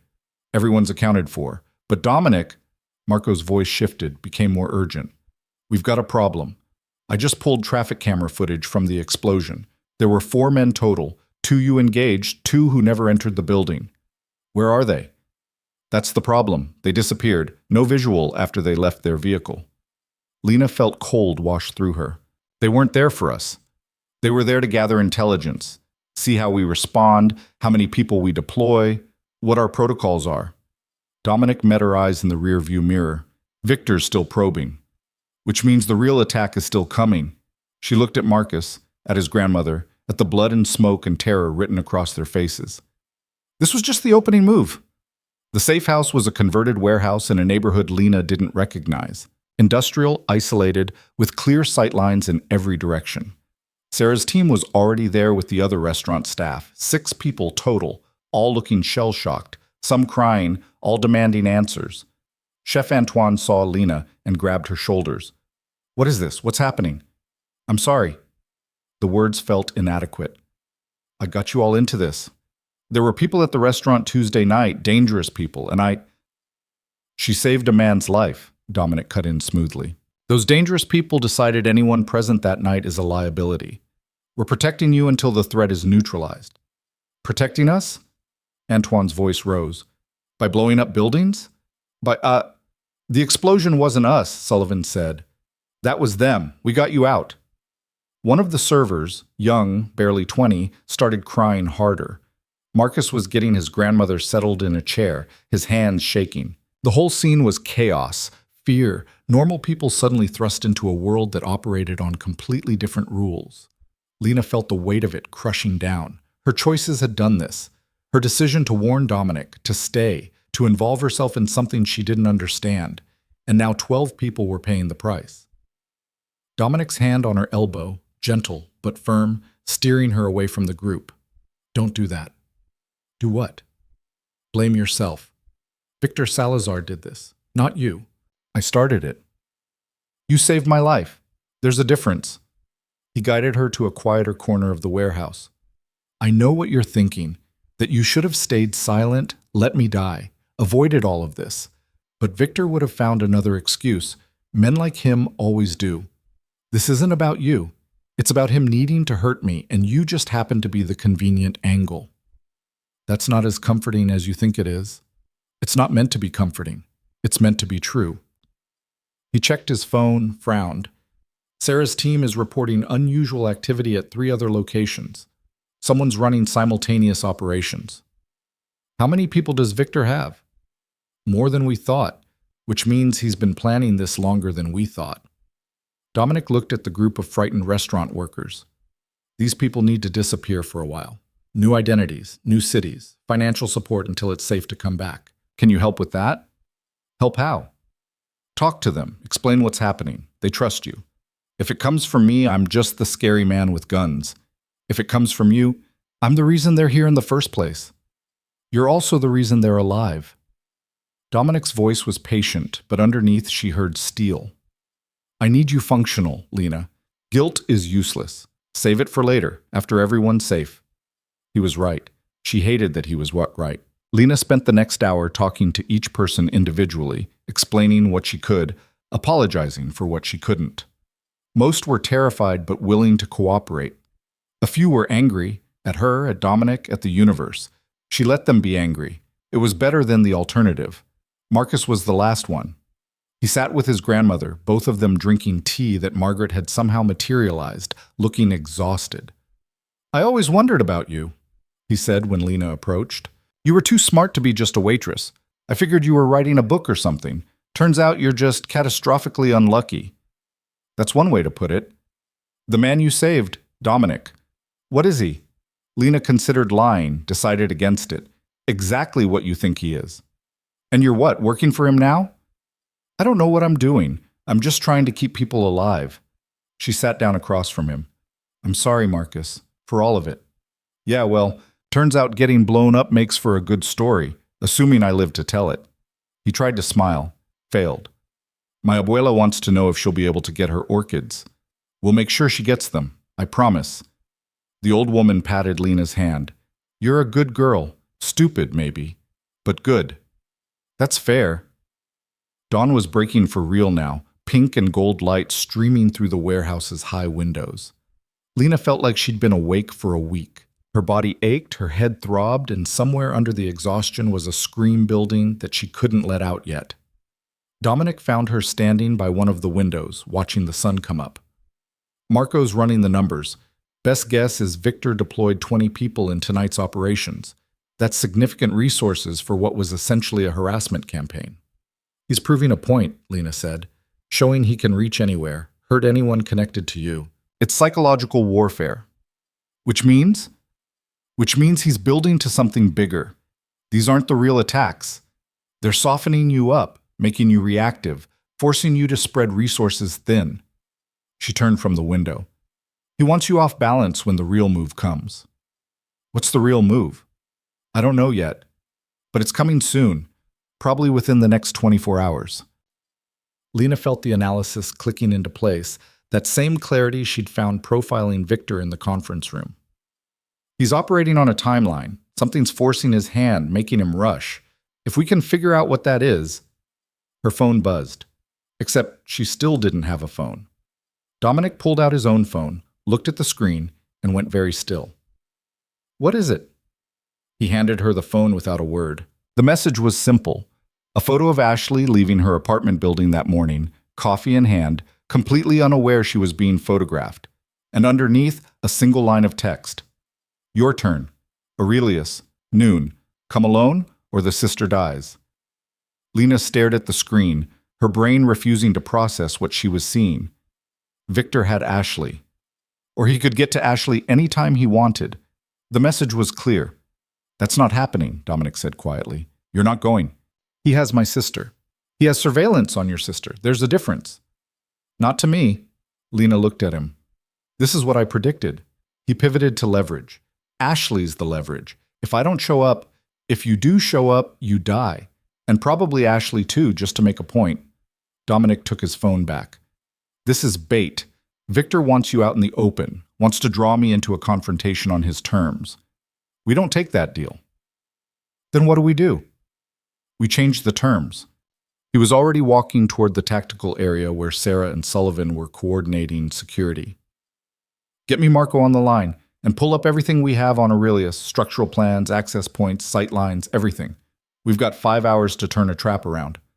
Lena followed him, her mind racing. Victor had made his move. Now they had to make theirs. And somewhere in Chicago, her sister was drinking her morning coffee, completely unaware that she'd just become the centerpiece of a war she didn't know existed. The tactical room at the warehouse became mission control. Sarah spread structural blueprints of Aurelius across the table, original plans from when Dominic had bought the building, marked up with handwritten notes about sight lines and dead zones. Marco pulled up satellite imagery on 3 different monitors. Sullivan was on the phone coordinating with teams Lena didn't even know existed. "He'll have the place locked down," Sarah said, tracing potential positions with her finger. "Roof access here and here, kitchen entrance compromised since Tuesday, front entrance too exposed. He'll want you coming through the main door where he can control the approach." Dominic studied the blueprints with absolute focus. How many exits does Aurelius actually have? 3 we know about: front entrance, kitchen service door, emergency exit in the basement that leads to the parking garage. Sarah pointed to each one. But the basement exit hasn't been used in years. The lock's probably rusted shut. Probably isn't good enough. "Marco, can we get eyes inside?" Not without alerting him. Victor's people swept the restaurant yesterday, pulled out all our surveillance equipment. He owns the building now, operationally speaking. Marco switched camera feeds, showing the street outside Aurelius. Normal lunch crowd starting to gather, tourists taking photos, a food delivery truck double parked. He's smart. He picked a public location, daytime, lots of witnesses. Makes it harder for us to move freely. Lena watched the feeds, her analytical brain cataloging details. He's counting on that. Public location means we can't go in heavy. Too many civilians, too much exposure. But it also means he can't either. Whatever he's planning, it has to look normal until the moment it doesn't. "Unless he doesn't care about exposure anymore," Sullivan said, hanging up his phone. "If this is his endgame, if he's willing to burn everything down, he's not." Lena was surprised by her own certainty. "Victor's careful, methodical. Everything I've read about him says he avoids unnecessary attention. He won't turn lunch service into a bloodbath unless he has no other choice." Dominic looked at her. "You sound sure." "I am sure. This isn't about killing me in front of witnesses. It's about leverage. He wants something." She moved closer to the monitors, studying the street scene. "The question is what?" "He wants me," Dominic said flatly. "You're bait. I show up to protect you. He takes his shot, problem solved." "No." Lena shook her head. "If he just wanted you dead, he would have finished what he started Tuesday night. This is different. He's staging something, creating a scenario where he has control." Sarah crossed her arms. "So we don't give it to him. We extract Ashley first, secure her somewhere Victor can't reach, eliminate his leverage." "We tried that this morning," Marco pointed out. "He's got multiple teams running surveillance. The second we move on Ashley, he'll know. And if Lena doesn't show at Aurelius, he kills her."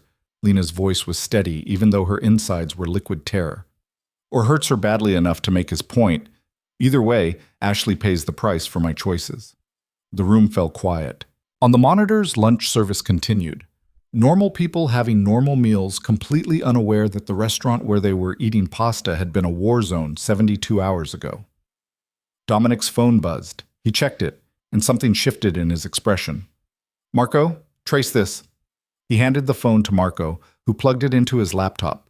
Lena saw the message on screen. Another photo of Ashley, this one inside what looked like a coffee shop, sitting with her laptop, earbuds in. The timestamp was from 10 minutes ago. The text underneath read, "She's very focused, doesn't notice much around her. That could be dangerous." "That's the Blue Line Coffee on Milwaukee," Lena said immediately. "Ashley works there Tuesday and Thursday mornings. She gets the corner table by the window, orders a triple espresso, puts her headphones on, and doesn't surface for 3 hours." "How many people know that routine?" Sarah asked. "Anyone who's paying attention?" Lena felt sick. "She posts photos from there on Instagram, checks in on Facebook. She's completely trackable." Marco was typing rapidly.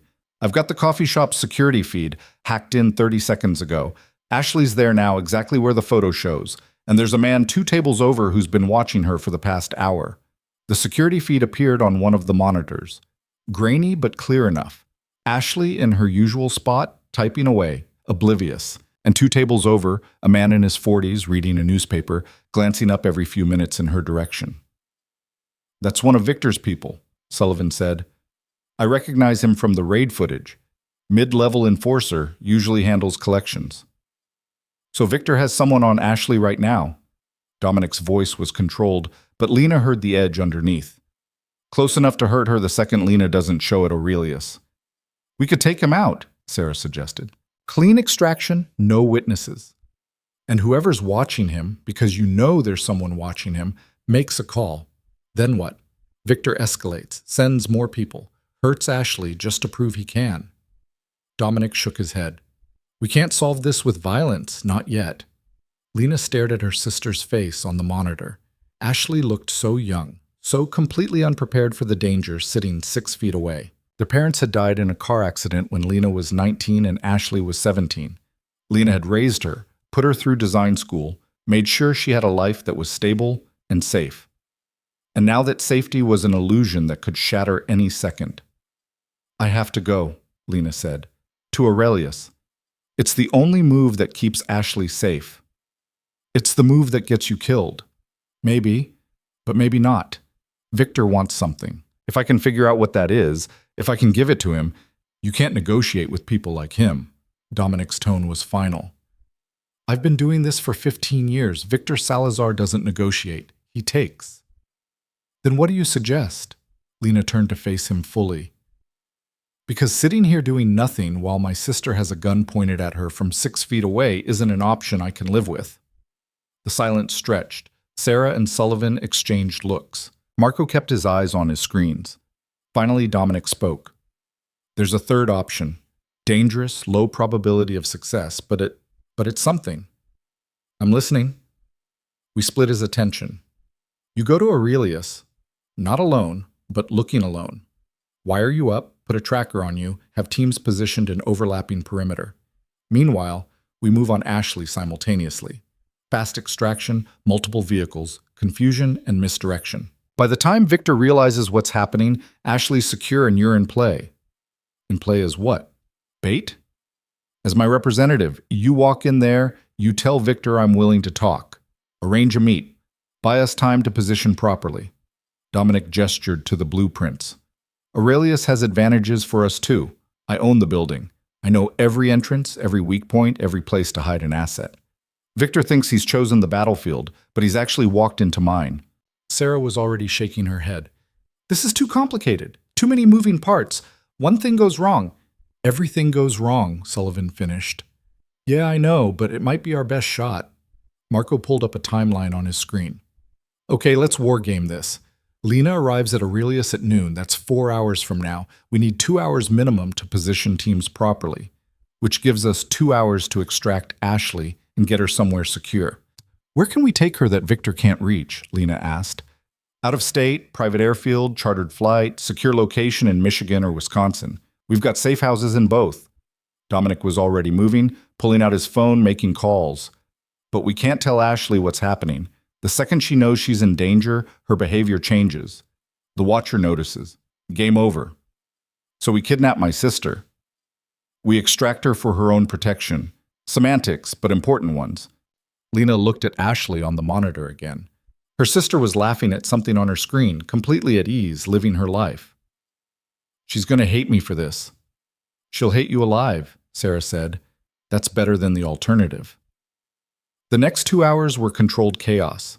Sarah assembled an extraction team, 4 people, 2 vehicles, plus a decoy team to draw attention. Marco hacked into every camera system within 3 blocks of the coffee shop, creating a real-time map of potential threats. Sullivan coordinated with Dominic's people inside Aurelius. Apparently there were still loyal staff members working there, feeding information. Lena sat in the tactical room and watched it all happen, feeling useless and terrified in equal measure. Margaret appeared with food Lena couldn't eat, and coffee she forced down. "You should rest. You've been awake for over 24 hours. "Can't rest. Not until Ashley's safe." "Then at least change." Margaret handed her a bag. "You can't walk into a confrontation wearing smoke-damaged clothes. Appearances matter."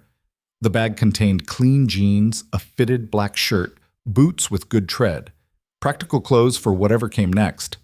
Lena changed in a small bathroom attached to the warehouse, studying her reflection in the cracked mirror. She looked like someone who'd survived an explosion. Dark circles under her eyes, a cut on her cheekbone she didn't remember getting, hair pulled back in a ponytail that had given up trying to be neat. But underneath the exhaustion, there was something else, a hardness that hadn't been there 4 days ago. 4 days. That's all it had been since she'd warned Dominic about the attack. Less than a week, and her entire existence had been dismantled and rebuilt into something unrecognizable. When she came back out, Dominic was waiting. We need to go over what happens at Aurelius. What you say, how you say it, what to do if things go wrong. They moved to a quieter corner. Dominic pulled up photos of Victor on his phone. You've read his file. Now you need to understand him as a person. He's 53, third-generation cartel family, killed his first man at 16. But he's not mindless muscle. He's strategic, speaks 4 languages, collects art, donated $500,000 to the symphony last year. He's buying legitimacy. He's buying the illusion of legitimacy. Underneath, he's still a killer, but he values respect, control, the appearance of civilization. Dominic swiped to another photo. Victor at some charity gala, tuxedo, champagne glass, smiling like he belonged. That's who you'll be dealing with. Not the enforcer, the businessman who happens to traffic in violence. What does he want from you? Territory? Access? A partnership I've refused since he came to Chicago. He thought he could force my hand. So far he's been wrong. And if I offer him that partnership on your behalf, he'll know it's a lie. But he might be curious enough to see where it goes. That buys us time. Dominic put his phone away. You walk in, you ask to speak with him directly. You tell him I'm willing to discuss terms, but not in a public location. You arrange a meeting for later, neutral ground, proper security protocols. You're polite, professional, respectful, and you don't let him rattle you. What if he tries to hurt me? Then the 8 snipers will have positioned around the building end him. But it won't come to that, not if you play this right. He pulled something from his pocket, a small device that looked like a button. This goes on your collar, audio and tracking. We'll hear everything, see everything through satellite. You won't be alone. Lena took the device. It was surprisingly heavy. And Ashley? Extraction team moves at 11:50, 10 minutes before you walk into Aurelius. By the time you're sitting down with Victor, Ashley will be in a vehicle heading for the airfield. What do I tell her? After? The truth. That dangerous people were watching her and we got her out. That you're safe, she's safe, and in a few days she can go home. Dominic's expression softened slightly. She'll be scared, angry, but she'll understand. Eventually. Lena wasn't so sure. Ashley had trusted her with everything, their parents' life insurance, college decisions, career advice. And now Lena was repaying that trust by having her kidnapped by armed strangers and flown out of state without explanation. But the alternative was worse. At 11:30, everyone gathered for final briefing. The teams were ready, vehicles positioned, communications tested. Marco had confirmed the watcher was still on Ashley at the coffee shop, still alone, still just watching. Sarah approached Lena with a small earpiece. This is your comms link. We can talk to you. You can't respond verbally without blowing your cover. But if you tap it twice, that's a panic signal. We come in hard. Understood. Sullivan handed her a small canister. Pepper spray. Probably won't help against professionals, but it's something. Keep it in your pocket. I thought I wasn't supposed to be in actual danger. You're not supposed to be. Doesn't mean you won't be. Better prepared than dead. Dominic was doing final equipment checks, his movements precise and methodical. He looked up when Lena approached. You don't have to do this. We can find another way. There isn't another way. We both know that. Lena kept her voice steady. I got myself into this. I can help get us out. This isn't about redemption, Lena. You don't owe anyone. I owe Ashley a chance to live past 26 without a bullet in her head. The words came out sharper than intended. I owe Marcus and his grandmother a life that doesn't include explosions. I owe everyone who worked at that restaurant their safety. And maybe I owe myself the chance to finish what I started instead of running away. Dominic studied her for a long moment. You're going to be okay at this. The negotiation, the performance. You've got the psychology background, the analytical mind. But when things get violent, and they will get violent eventually, that's when it gets hard. Can you handle that? I don't know. I guess we'll find out. That's an honest answer. He handed her a phone, not her old one, a new one, encrypted and untraceable. This has one contact, me. Anything happens, anything at all, you call. I don't care if Victor's standing right there. You call. Lena took the phone, slipped it into her pocket next to the pepper spray. She felt like a child dressing up in tactical gear, playing at being someone competent and dangerous. At 11:45, Marco called out, "Extraction team is moving. Ashley's still at her table. Watcher hasn't moved." On the monitors, Lena watched two people in coffee shop casual enter the blue line. One ordered at the counter, the other headed for the bathroom. Both were Dominic's people. Both were positioning. Ashley took a sip of her espresso, completely unaware. "Lena, you need to leave now if you're going to make noon," Sarah said. "Traffic's heavy downtown." This was it. The moment where theory became reality. Dominic walked her to the SUV, different one from this morning. This one sleek and black and completely anonymous. "Sullivan's driving. He'll drop you 2 blocks from Aurelius. You walk in alone. We'll be watching the whole time." What if Victor doesn't want to talk? What if he'll want to talk? His ego won't let him pass up the chance to hear my surrender terms, even if he thinks they're fake. Dominic opened the passenger door. "You've got this. Trust your training." "I dropped out before I got my degree." "Trust it anyway." Lena got in the SUV. Sullivan was already behind the wheel, earpiece in, expression focused. The vehicle smelled like leather and gun oil. As they pulled away from the warehouse, Lena looked back. Dominic stood in the loading bay watching them go, and for just a moment he looked worried. Then his expression reset to neutral, controlled, ready. The drive into downtown felt surreal. Normal traffic, normal people, the city going about its business. Sullivan navigated with practiced ease, always maintaining speed, never drawing attention. "You did good this morning," he said suddenly. "At the apartment building. You didn't freeze. That's rarer than you'd think." I was terrified. "Yeah, but you moved anyway. That's what counts." He glanced at her. "For what it's worth, I think this plan is crazy. But I also think you might actually pull it off." "That's not as reassuring as you probably intended." Wasn't meant to be reassuring, was meant to be honest. At 11:53, Marco's voice came through the earpiece. "Extraction in progress. Team 1 has engaged Ashley in conversation. Spilled coffee on her laptop, profuse apologies. Team 2 is clearing the exit. Watcher is standing up, moving toward them." Lena's heart hammered. On the phone screen Sullivan had handed her, she could see the coffee shop feed. Ashley was dabbing at her laptop with napkins, looking annoyed but not alarmed. The Watcher was 3 steps away, hand inside his jacket. "Watcher is reaching for something." Marco's voice was tight.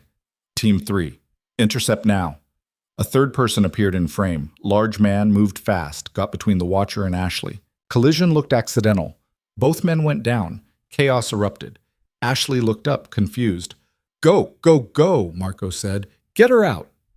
Team 1 grabbed Ashley, not roughly, but firmly. She started to protest, mouth moving, clearly asking what was happening. They were already moving her toward the exit. The Watcher was trying to get up, but Team 3 was on top of him, keeping him down, making it look like they were helping while actually restraining. Ashley disappeared out the coffee shop door. "She's in the vehicle," Sarah's voice now. "Clean extraction, heading for the airfield. Watcher is down but not neutralized. He'll be calling this in within 60 seconds. Which meant Victor would know something was wrong, would know Lena had moved against him. Sullivan pulled the SUV to the curb 2 blocks from Aurelius. "This is you. Remember, we're watching. You're not alone." Lena got out. The city noise hit her. Traffic, construction, a street musician playing saxophone somewhere. She started walking, her legs steadier than expected. 1 block. Half a block. The restaurant came into view. Aurelius looked different in daylight. The broken windows had been boarded up, but the entrance was open. A small crowd waited outside. Lunch crowd. Tourists, people with reservations who didn't know the building's recent history. Lena bypassed the line, walked straight to the entrance. A host she didn't recognize tried to stop her. "Ma'am, there's a wait. I'm expected. Tell Victor that Lena Carter is here." The host's expression changed. Fear, recognition, something else. He pulled out a phone, spoke rapidly in Spanish, then gestured toward the interior. Someone will meet you. Lena stepped inside.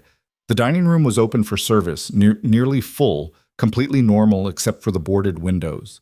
Same tables, same art on the walls, same soft lighting.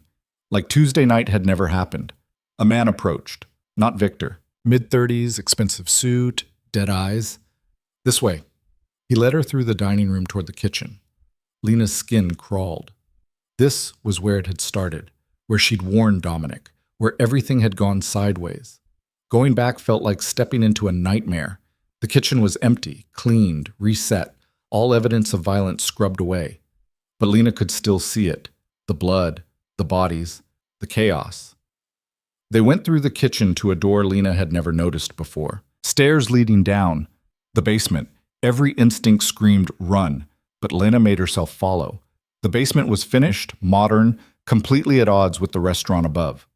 Conference room, expensive furniture, more of that calculated elegance that suggested power. And sitting at the head of the table, exactly like his photos, but somehow more present, more real, was Victor Salazar. He stood when she entered, polite, civilized. Miss Carter, thank you for coming. Please sit. We have much to discuss. Lena sat down across from Victor Salazar and forced herself to meet his eyes. They were dark, calculating, and completely devoid of warmth. He looked exactly like his photos, silver hair immaculately styled, suit that probably cost 5 figures, a face that belonged in boardrooms and charity galas. Nothing about him screamed killer, which made him more dangerous, not less. Would you like something to drink? Victor gestured to a sideboard where crystal decanters sat arranged like museum pieces. Water, wine. I have an excellent Barolo. I'm fine. Of course, straight to business. I respect that. He settled back in his chair, fingers steepled. You're wondering why I asked you here. You didn't ask. You threatened my sister. Semantics, but accurate. He smiled, and it didn't reach his eyes. Your sister is quite talented, by the way. I looked at her design portfolio. Very creative, though her security awareness could use work. Instagram location tags, predictable routines, always sitting with her back to the door. Dangerous habits. Lena's nails dug into her palms under the table. She's a civilian. She has nothing to do with your conflict with Dominic. Neither did you, until you chose to involve yourself. Victor poured himself wine, the movement unhurried. That's what interests me, Miss Carter. You had no stake in this. No reason to warn Dominic, yet you did. Why? Instinct. No. Instinct is running when you see danger. You ran toward it. He sipped his wine, studying her. I've read your file. Psychology degree, incomplete. Waitress for 4 years. Before that you were raising your sister alone. No romantic attachments, no close friends. Life carefully constructed to be small and safe. Then one decision destroys all of that. So I'll ask again, why? In her ear, Marco's voice was barely audible. Ashley's airborne, 30 minutes to Michigan. Keep him talking. Lena chose her words carefully. Because I saw a pattern. 3 men, coordinated entry, tactical positioning. I understood what was about to happen. And you felt compelled to prevent it. Yes. Interesting. Victor set down his glass. Most people see violence coming and look away. They tell themselves it's not their problem. Self-preservation is a powerful instinct. But you've been trained differently, haven't you? To see patterns, to analyze behavior, to predict outcomes. It was just observation. It was expertise. Wasted on carrying plates, but expertise nonetheless. He leaned forward slightly. Which brings me to why you're really here. Dominic sent you to negotiate, to buy time while he positions his people, tries to turn my trap into his advantage. Am I close? Lena's heart stuttered, but she kept her expression neutral. Dominic is willing to discuss terms, a meeting, neutral ground, proper protocols. Lena, Victor's voice cut through her prepared speech. Don't insult my intelligence. Dominic Russo doesn't negotiate. He doesn't compromise. He certainly doesn't send a waitress to broker deals, so let me tell you what's actually happening. He pulled out his phone, tapped something, and slid it across the table. The screen showed surveillance footage from the coffee shop. Ashley being escorted out by Dominic's team. The timestamp read 11:54. Your sister is currently on a chartered plane heading northwest, probably Michigan, possibly Wisconsin. Dominic's people extracted her 8 minutes ago. Very smooth operation. Professional. Victor retrieved his phone. Which means you're not here to negotiate. You're here to distract me while Dominic removes my leverage. The room felt too small, too airless. Lena could hear her pulse in her ears. Here's what confuses me, Victor continued. Dominic is many things, but he's not sentimental. He doesn't risk operations to protect civilians, yet he's mobilized significant resources to keep you and your sister safe. Why? What makes you valuable enough to warrant that investment? I'm not valuable, You're lying, and you're not very good at it. Victor stood up, walked to the sideboard, refilled his wine. Let me offer a theory. Dominic sees something in you. Some potential usefulness beyond the initial warning. Perhaps your analytical skills. Perhaps your ability to read people. Perhaps he simply enjoys having someone around who isn't terrified of him.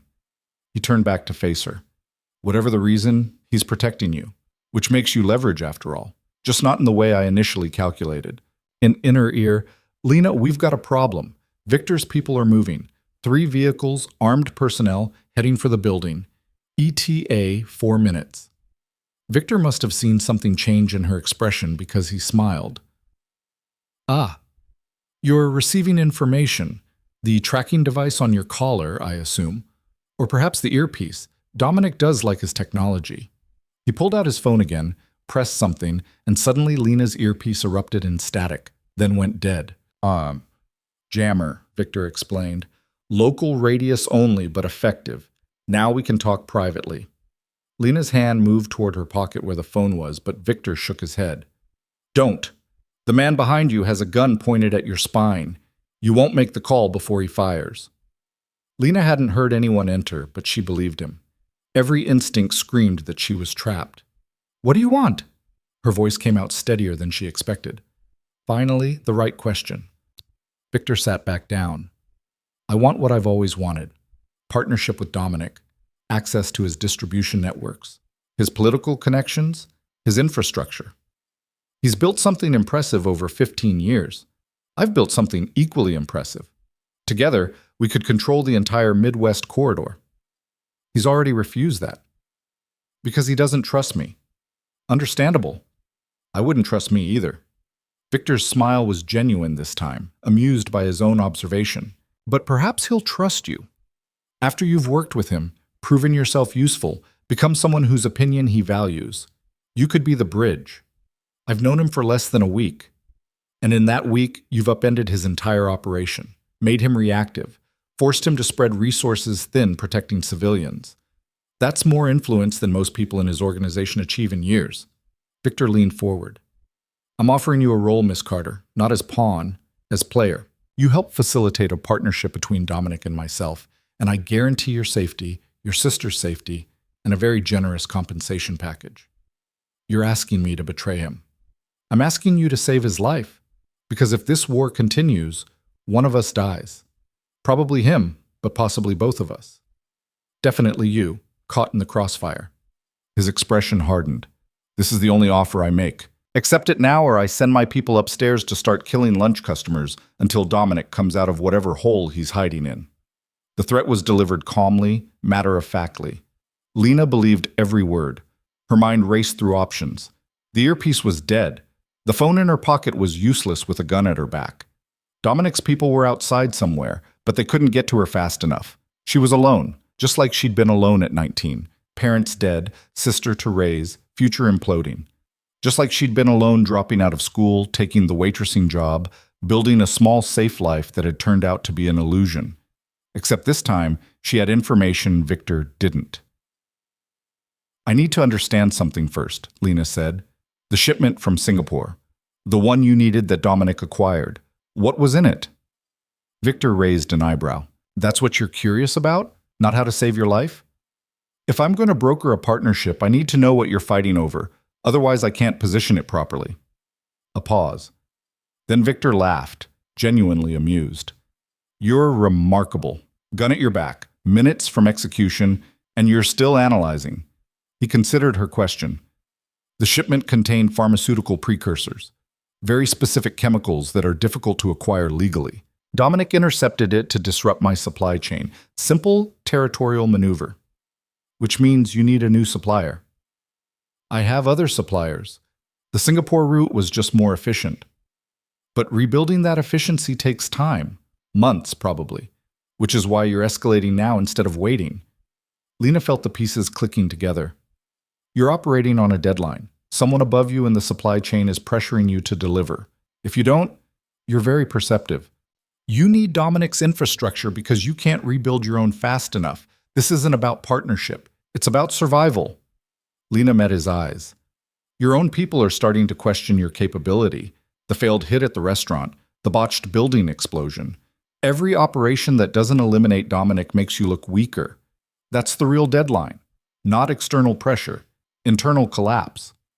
The room went very quiet. Victor's expression didn't change, but something shifted in his posture. Who told you that? No one. I can read the pattern. Every escalation has been more desperate than the last. More public. More risk. That's not strategy. That's panic. She kept her voice level, analytical. You're not offering me a role as a bridge. You're offering me a role as a hostage. Someone to control Dominic with. But that only works if he values me enough to make concessions. And you're not sure he does. I'm sure enough. Are you? Because if you were, you wouldn't be explaining your offer. You just take me and send him demands. The fact that we're talking means you need me to cooperate, which means you need me to believe the threat is real but not imminent. Classic compliance psychology. Lena leaned back in her chair, mimicking his earlier posture.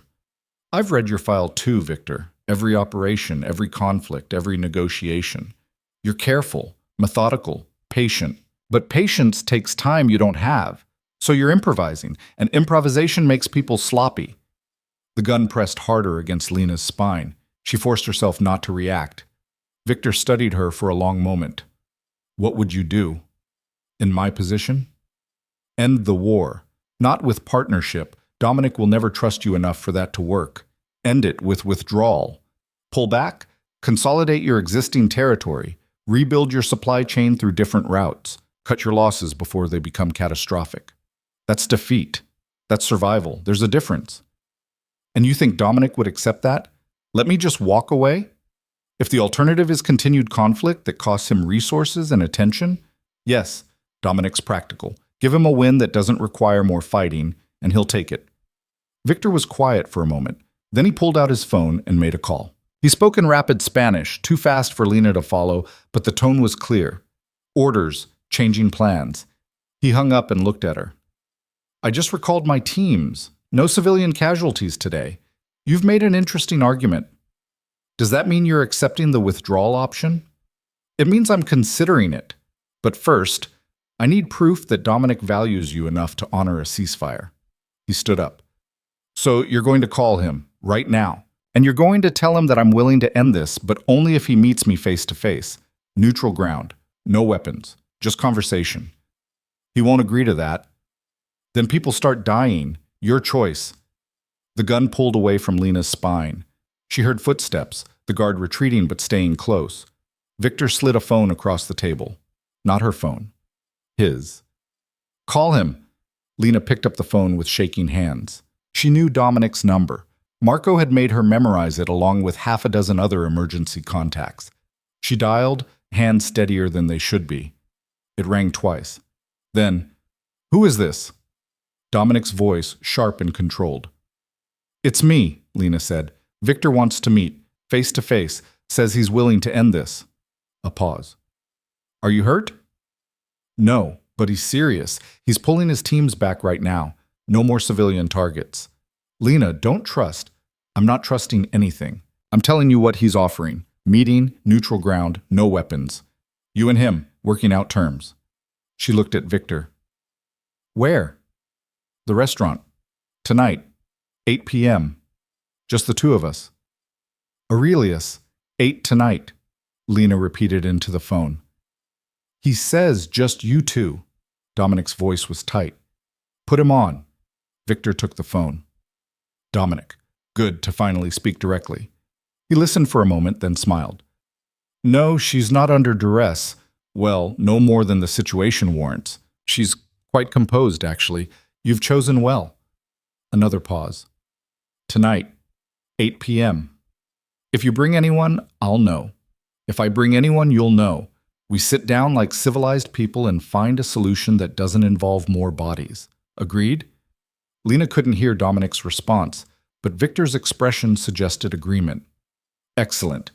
I'll return Miss Carter now as a gesture of good faith. Unharmed, unmolested. We start fresh tonight.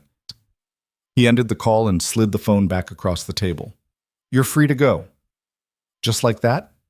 Just like that. You've bought yourself a reprieve. Whether it lasts beyond tonight depends on how that meeting goes. Victor stood up, gestured toward the stairs. Your escort will take you back to street level. I assume Dominic's people are waiting nearby. Lena stood up slowly, not quite believing this was happening. You're really letting me walk out? I'm a businessman, Miss Carter, not a monster. When negotiation is possible, I prefer it to violence. You've made a compelling case that negotiation might work, so we try it. He extended his hand. Perhaps we'll work together someday after all. You have potential. Lena didn't shake his hand. If you hurt my sister, potential won't matter. I'll find a way to destroy you. Victor smiled, genuine, almost warm. Now you sound like someone who belongs in this world. Dominic's influence, perhaps. Or maybe it was always there, just waiting for the right catalyst. He withdrew his hand. Go, before I change my mind. The same dead-eyed man from before appeared at the top of the stairs. Lena followed him up, through the kitchen, through the dining room where normal people ate normal meals, out into the Chicago afternoon that felt unreal after the basement's artificial lighting. Sullivan's SUV was parked half a block away, exactly where she expected it. Lena walked toward it, her legs steady until she reached the vehicle. Then they gave out. Sullivan caught her before she hit the pavement. I've got you. You're okay. You're safe. She wasn't safe. None of them were safe. But she was alive, and Ashley was in Michigan, and somehow she'd talked her way out of an execution. Sullivan got her into the SUV. Sarah was in the driver's seat, already pulling into traffic. Marco's bringing the comms back online. Jamming cut out 2 minutes ago. What happened down there? Well, Lena told them. Every word, every detail, her analytical brain cataloging it all, even through the adrenaline crash. By the time she finished, they were back at the warehouse. Dominic met them in the loading bay. He pulled open Lena's door before the vehicle fully stopped, his expression harder than she'd ever seen it. Are you hurt? No, he let me go. Why? Because I convinced him that ending the war was in his best interest, and because I think he's more desperate than we realized. Lena climbed out of the SUV, her legs working again. He has a deadline, supply chain pressure, his own people questioning him. Every failed operation makes him weaker. He needs an exit that looks like strength. So he arranges a meeting where he can kill me and claim victory. Maybe. Or maybe he's actually serious about negotiation. Lena looked at him. Are you going? Of course I'm going. Question is whether I'm going to talk or to finish this. They moved inside to the tactical room. Marco had already pulled up floor plans of Aurelius, marking sight lines and potential ambush points. Sarah was coordinating with teams, preparing for every possible scenario.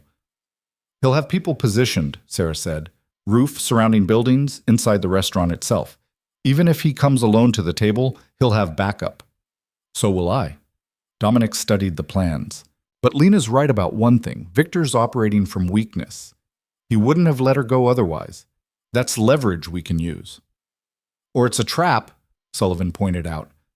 Let her go, make us think he's genuine, then hit us when our guard is down. Marco pulled up Victor's recent communications, metadata only, no content, but the patterns were clear.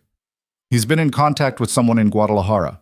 Frequency increased over the past week. That's probably his supply chain pressure. Cartel bosses don't like disruption.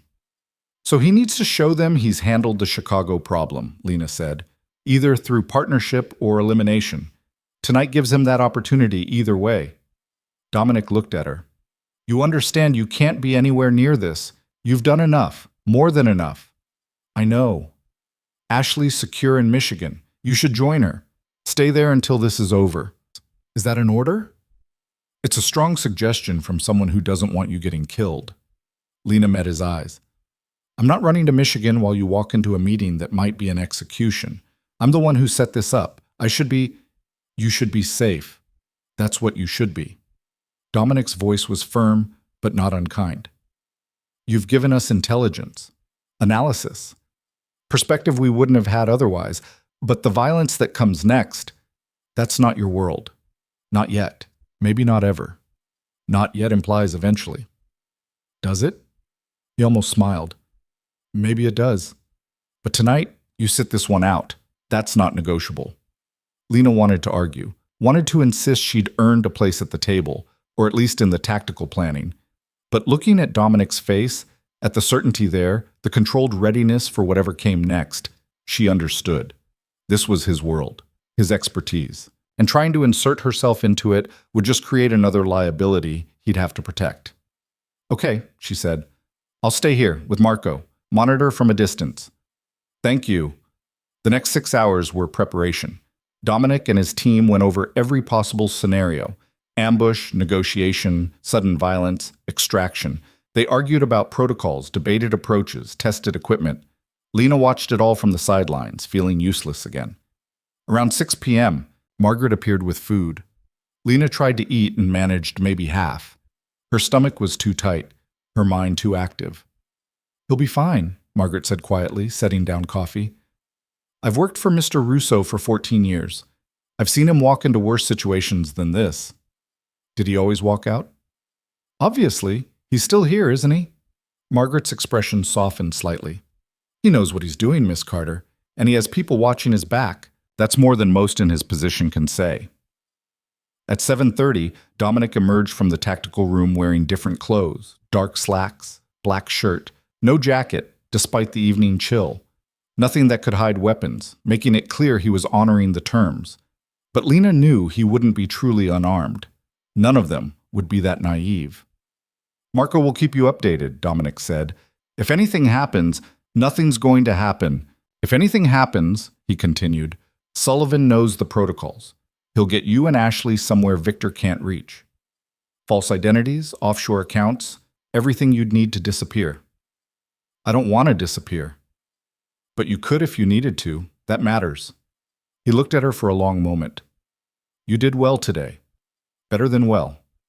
You survived an encounter with one of the most dangerous men in Chicago and talked your way out. That takes rare capability. I was terrified the entire time. Fear and capability aren't mutually exclusive. Remember that. Then he was gone, Sullivan and 2 others with him, heading out into the Chicago evening. Lena stood in the tactical room with Marco, watching multiple camera feeds, Aurelius from 4 different angles, streets surrounding the building, aerial view from a drone Sarah had positioned an hour ago. Sarah's teams are in position, Marco said, highlighting locations on his screen. Building across the street, 2 snipers. Roof access to the building next door, 3 more. Ground teams and vehicles at cardinal points. Victor's people are probably positioned similarly, which means both sides have enough firepower to turn this into a war zone if something goes wrong. Yeah, let's hope it doesn't come to that. At 7:55, Dominic's SUV pulled up outside Aurelius. He got out alone, walked toward the entrance with that same controlled purpose. Cameras tracked him through the restaurant to the same basement conference room where Lena had sat hours earlier. Victor was already there, also alone, also unarmed based on the body language. Marco switched to audio. Someone had planted a microphone in the conference room. Lena heard chairs scraping, the clink of glassware. Dominic, thank you for coming. Victor, let's skip the pleasantries. Direct. I appreciate that. Wine? No. Talk. A pause. Lena imagined them sizing each other up, 2 predators circling, looking for weakness. Your analyst made an interesting point this afternoon, Victor said, about how continued conflict costs us both more than resolution. I've been considering that. And? And she's right. This war benefits neither of us. I lose resources, reputation, operational capacity. You lose the same. Meanwhile, smaller operators move into territories we're too busy fighting over to properly control. We're creating opportunities for rivals instead of consolidating our own power. So you want a truce? I want a division of territory with clear boundaries and no overlap. You keep your distribution networks. I keep mine. We establish protocols for dispute resolution that don't involve bullets. We become neighbors instead of enemies. Silence. Lena held her breath. Why now? Dominic's voice was careful. You've been pushing for partnership for 18 months. Suddenly you're willing to settle for separation? Because partnership requires trust, and we'll never trust each other. But separation requires only mutual respect and clear boundaries. That's achievable. And the Singapore shipment? Write it off as a loss. I have other suppliers. Less efficient, more expensive, but workable. Victor's voice carried something that might have been resignation. You made your point. I can't force you into partnership through violence, so I stopped trying. More silence. Marco pulled up thermal imaging of the building. 2 heat signatures in the basement conference room. No one else on that level. No obvious threats. There's a condition, Dominic said finally. Name it. Lena Carter and her sister. Off limits, permanently. No surveillance, no contact, no leverage plays. They're civilians. They stay that way. Agreed. Anyone else? The restaurant staff from Tuesday night. Same terms. They go back to their lives unmolested. Acceptable. And in return, I stop disrupting your supply chains. I withdraw the intelligence operations I've been running on your organization. I leave your territories alone. Dominic paused. And I provide you with information about a federal investigation into your Guadalajara connections. Names, dates, scope should give you enough warning to insulate yourself. Lena's eyebrows shot up. That was a significant concession, the kind that could change the balance of power. Why would you do that? Victor's suspicion was audible. Because it keeps the DEA's attention off Chicago. If they're busy in Mexico, they're not looking at my operations here. Mutual benefit. And you trust me not to use that information against you somehow? No, but I trust that you're smart enough to know that burning me after I provide intelligence would destroy any chance of future cooperation. We may not be partners, but we can be. Professional colleagues who respect boundaries. Another long pause. Lena could almost see Victor calculating, weighing risks and benefits. We have an agreement, Victor said finally. Boundaries to be formalized in writing within 48 hours. Protocols for communication and dispute resolution to be established within a week. And Miss Carter and her sister become invisible to my organization effective immediately. Acceptable. The sound of glasses clinking. A toast, or something close to it. Your analyst, Victor said. She's wasted on waitressing. If you're not using her capabilities fully, I might be interested in making an offer. She's not for sale. Even if she wants to be? She doesn't. You sound certain. I am certain. She's had multiple opportunities to walk away. She chose to stay. That means something. Lena felt something warm and complicated spread through her chest. The meeting continued for another 20 minutes. Details, logistics, agreements on how to handle various scenarios. Professional, businesslike, almost boring compared to the violence of the past week. Finally, both men stood. Handshake, brief, formal. Then Dominic left first, Victor staying behind per their arrangement. Marco let out a breath he'd been holding. They actually did it. They made peace. Or they made a temporary truce that falls apart the second someone breaks a boundary, Lena said. But she didn't believe that. She'd heard something in both men's voices, exhaustion, maybe. Recognition that the alternative to peace was destruction neither could afford. Dominic made it back to the warehouse 20 minutes later. Sarah's teams reported 0 hostile activity. Victor's people withdrew from their positions. The war had ended not with violence, but with conversation. Lena met Dominic in the loading bay. You did it. We did it. Your analysis gave me the leverage I needed. Understanding that Victor was operating from weakness, that changed the approach. So what happens now? Now we formalize the agreement, establish clear territories, set up communication protocols, and you... He looked at her. You call your sister and explain why she was kidnapped by armed strangers and flown to Michigan. She's going to be furious. Probably, but she'll be alive and furious, which is better than the alternative. They went inside. The tactical room was being broken down, teams dispersing, crisis mode shifting to normal operations. Lena found a quiet corner and called the number Marco had given her for Ashley. Her sister picked up on the first ring. Lena, what the hell is happening? These people won't tell me anything except that I'm safe and you're okay, but I'm in Michigan in some house with armed guards and... Ash, breathe. I'm okay. You're okay. I need to explain some things. It took 40 minutes. Ashley interrupted constantly. Shock, anger, disbelief, fear cycling through in rapid succession. But Lena told her everything. The warning, the attack, the war, the threats. All of it. When she finished, Ashley was quiet for a long moment. You could have told me, she said finally, voice small. Instead of having me kidnapped. They would have killed you if they knew you were aware. This was the only way to keep you safe without changing your behavior enough to alert them. And now? Now it's over. The war ended tonight. You can come home tomorrow. Back to your life, your apartment, your work. Like none of this happened. Except it did happen. And you're... Ashley trailed off. You're not coming back, are you? To waitressing.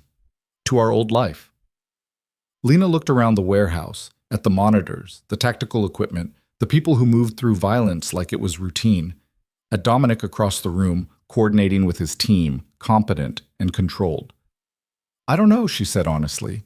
I don't know what comes next, but you're staying with him, with Dominic. For now. Maybe longer. I'm good at this, Ash, the analysis, the pattern recognition. Understanding how people think before they act. I can help prevent what happened this week from happening to other people. By working for a criminal. By working with someone who operates outside the law but has a code. There's a difference. Ashley sighed. I don't like this, any of it. But you're an adult. You get to make your own terrible decisions. Just be careful, okay? And call me more than once every few months. I will. I promise. And Lena? For what it's worth, I'm glad you're alive. Even if you're apparently turning into some kind of criminal analyst now. I love you too. After the call ended, Lena sat in the quiet for a while. Tomorrow Ashley would fly back to Chicago, return to her normal life, probably see a therapist about her brief kidnapping. The restaurant staff would come back from their safe houses, get generous severance packages, move on.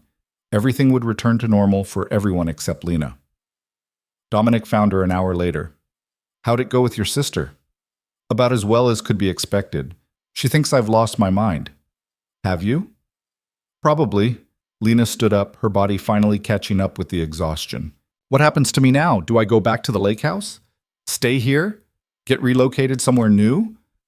That depends. What do you want to happen? It was the same question as before, but the context had changed. She wasn't a liability anymore. Wasn't just a civilian caught in the crossfire. She'd proven herself, analyzing threats, negotiating with Victor, surviving encounters that should have killed her. I want to be useful, Lena said. You told Marco I was good at threat assessment, that I see patterns others miss. I want to keep doing that, helping prevent violence before it starts instead of just reacting to it. That's a long-term commitment. This isn't a job you can quit when it gets too difficult. I know. It's also dangerous. Victor agreed to terms, but there are other threats, other conflicts. Chicago has no shortage of people willing to kill to protect their interests. I know that too. Dominic studied her for a long moment. 2 weeks, I said. Trial period. That's tomorrow. So what's the verdict? The verdict is you've exceeded every expectation I had. You're smart, adaptable, you don't panic under pressure, and you have instincts that can't be taught. He paused. If you want a role in this organization, a real role, not just hiding in safe houses, it's yours. Behavioral analyst, threat assessment specialist, whatever title makes sense. What does that look like, practically? You work with Marco on intelligence gathering. You analyze patterns in rival organizations, predict their moves, help us stay ahead of threats. You attend strategic meetings, provide psychological profiles when needed. You train our people to recognize pre-attack behaviors, and you get paid well enough that you never have to carry another plate in your life. It was everything Lena had wanted when she started her psychology degree. Understanding human behavior, predicting violence, making a difference, just in a context she never could have imagined. One condition, she said, name it. Ashley stays protected, not just for the next few weeks, permanently. Low-profile surveillance, nothing intrusive, just enough to know if anyone ever looks at her sideways. Already arranged. She's family. We protect family. The way he said it made Lena's chest tight. Family. She'd been alone for so long, her and Ashley against the world, no one else to rely on. And now suddenly there was this network of people who'd mobilized to keep them both alive. Okay, she said, then I'm in. You're sure? I'm terrified, but yes, I'm sure. Dominic extended his hand. Lena shook it, firm grip, professional, sealing an agreement that would change everything. Welcome to the team, he said. Get some rest. Training starts tomorrow. 6 months later, Lena stood in a different conference room overlooking Lake Michigan, presenting threat analysis to Dominic's senior staff. The target was a gang moving into territory on the south side, showing patterns that suggested preparation for expansion. Notice the recruitment pattern, Lena said, pulling up a network diagram she'd constructed. They're targeting former military, people with tactical training. That's not standard street gang behavior. They're preparing for something bigger.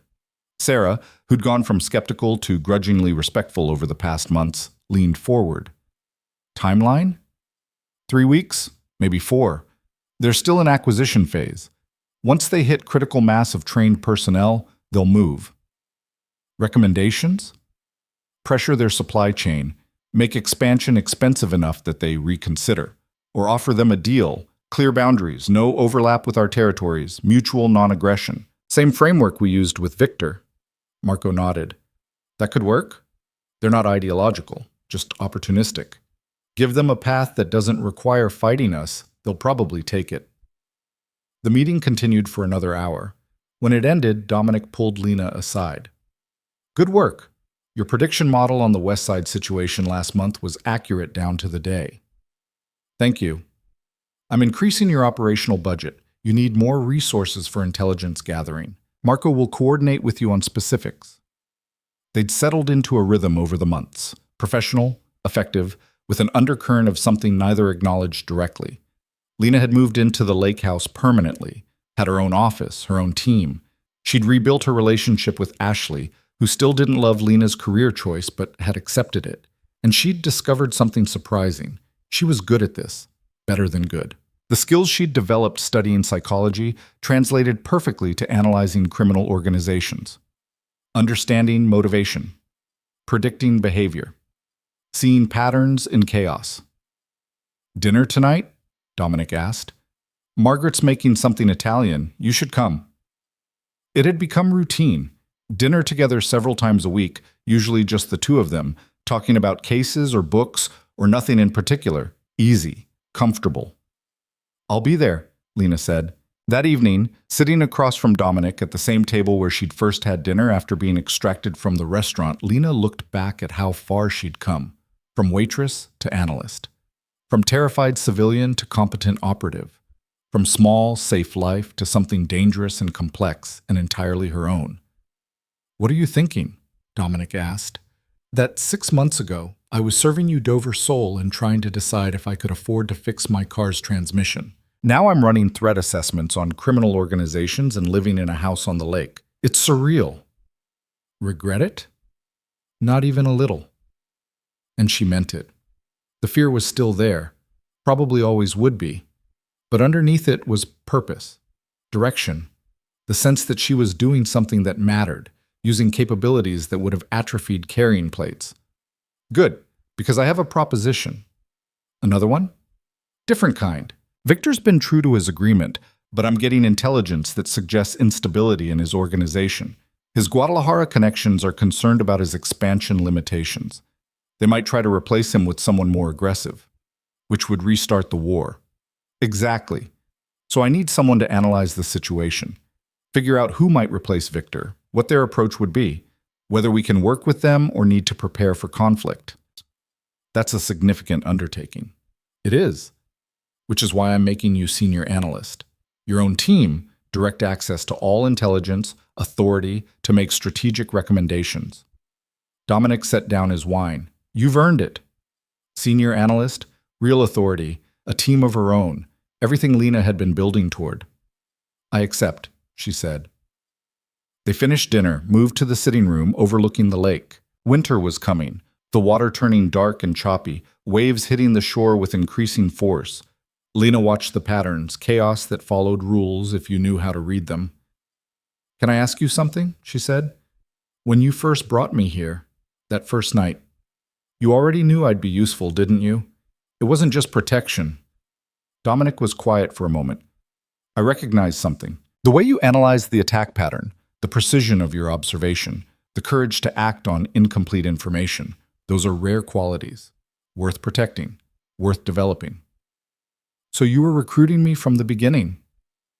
I was giving you options. You chose the path. I just made sure you survived long enough to see where it led." "And where did it lead?" "Here, to you becoming exactly what I saw potential for 6 months ago. Someone who understands violence but isn't consumed by it, who can operate in this world without becoming what it usually creates." He looked at her. "You're an asset, Lena. But more than that, you're a partner. Someone I trust. That's rarer than you might think." 2 years after that conversation, Lena Carter stood in front of a different kind of audience. 30 people from various organizations across the Midwest, all invited to a conference Dominic had organized on de-escalation and conflict prevention. Her presentation outlined the behavioral analysis framework she'd developed, showing how violence could be predicted and often prevented through proper pattern recognition. She was 6 months pregnant, married to Dominic for a year now, and running the most sophisticated threat analysis operation in the region. Ashley had been maid of honor at the wedding, still skeptical but gradually accepting that her sister had found something like happiness in the most unlikely place. The presentation ended to applause. Questions followed, technical, detailed, engaged. These were people who understood what she was trying to accomplish, building frameworks that prevented conflict instead of just winning it. Afterward, Dominic found her in the conference room, gathering her materials. "You were brilliant. The part about predictive modeling went long. I should have trimmed it. It was perfect. 3 organizations approached me during the break wanting to implement your system." "Our system. You funded the research. You did the work." He touched her shoulder gently. "How are you feeling? You've been on your feet for hours." "Tired, but good." She looked at him. "I've been thinking about what happens after the baby comes. Maternity leave, reduced hours, how to manage the operational load. We'll figure it out. Margaret's already preparing. Sarah's volunteered to take on some of your cases. Marco's building redundancy into the intelligence systems. You're not alone in this." "I know, it's just strange. 2 years ago I was alone. Now I have a team, a family, a child on the way. Sometimes I can't believe it's real." "It's real. You built it, earned every part of it." Dominic smiled. "And you're going to be an excellent mother. Our daughter is lucky." Lena had cried when they found out the gender. A girl. Someone she could raise differently than she'd been raised, with resources, protection, opportunities. Someone who'd never have to choose between school and survival. They left the conference together, drove back to the lake house that had transformed from prison to home. Margaret had dinner waiting, Ashley was coming over later to discuss baby shower plans, and Marco had sent over new intelligence that needed reviewing. Normal life, or what passed for normal in their world. That night, lying in bed with Dominic's hand resting on her growing belly, Lena thought about the moment that had changed everything. Standing in Aurelius with a water pitcher, seeing the attack pattern, making the choice to warn a stranger instead of looking away. One decision, one moment of courage or stupidity or instinct, and it had led here. To a life she never could have imagined but somehow felt inevitable. Using her skills to prevent violence, building frameworks that saved lives, creating something lasting in a world defined by temporary alliances and permanent suspicion. "What are you thinking?" Dominic asked softly. "That I'd do it again. Every choice, every risk, everything that terrified me. I'd do it all again. Even knowing what it would cost? Especially knowing that, because it also showed me what I could become, what I was capable of when pushed." She turned to face him. "You gave me that, the chance to be more than I thought I could be." "No. You gave that to yourself. I just provided the context." He kissed her forehead. "Get some rest. We have the threat assessment briefing tomorrow morning." Lena closed her eyes, feeling their daughter move inside her, feeling Dominic's steady breathing beside her, feeling the accumulated weight of 2 years of choices that had transformed her from waitress to analyst to partner to wife to mother. The journey from that Tuesday night to here had been violent, terrifying, and completely impossible to predict. But looking back now, Lena couldn't imagine any other path. Some people were meant for ordinary lives. Safe, predictable, contained. She'd been meant for this. And as she drifted towards sleep in the house by the lake, surrounded by the life she'd built from courage and analysis and one split-second decision to warn a stranger about danger, Lena Carter felt something she'd never experienced before. Complete certainty that she was exactly where she was supposed to be. The end.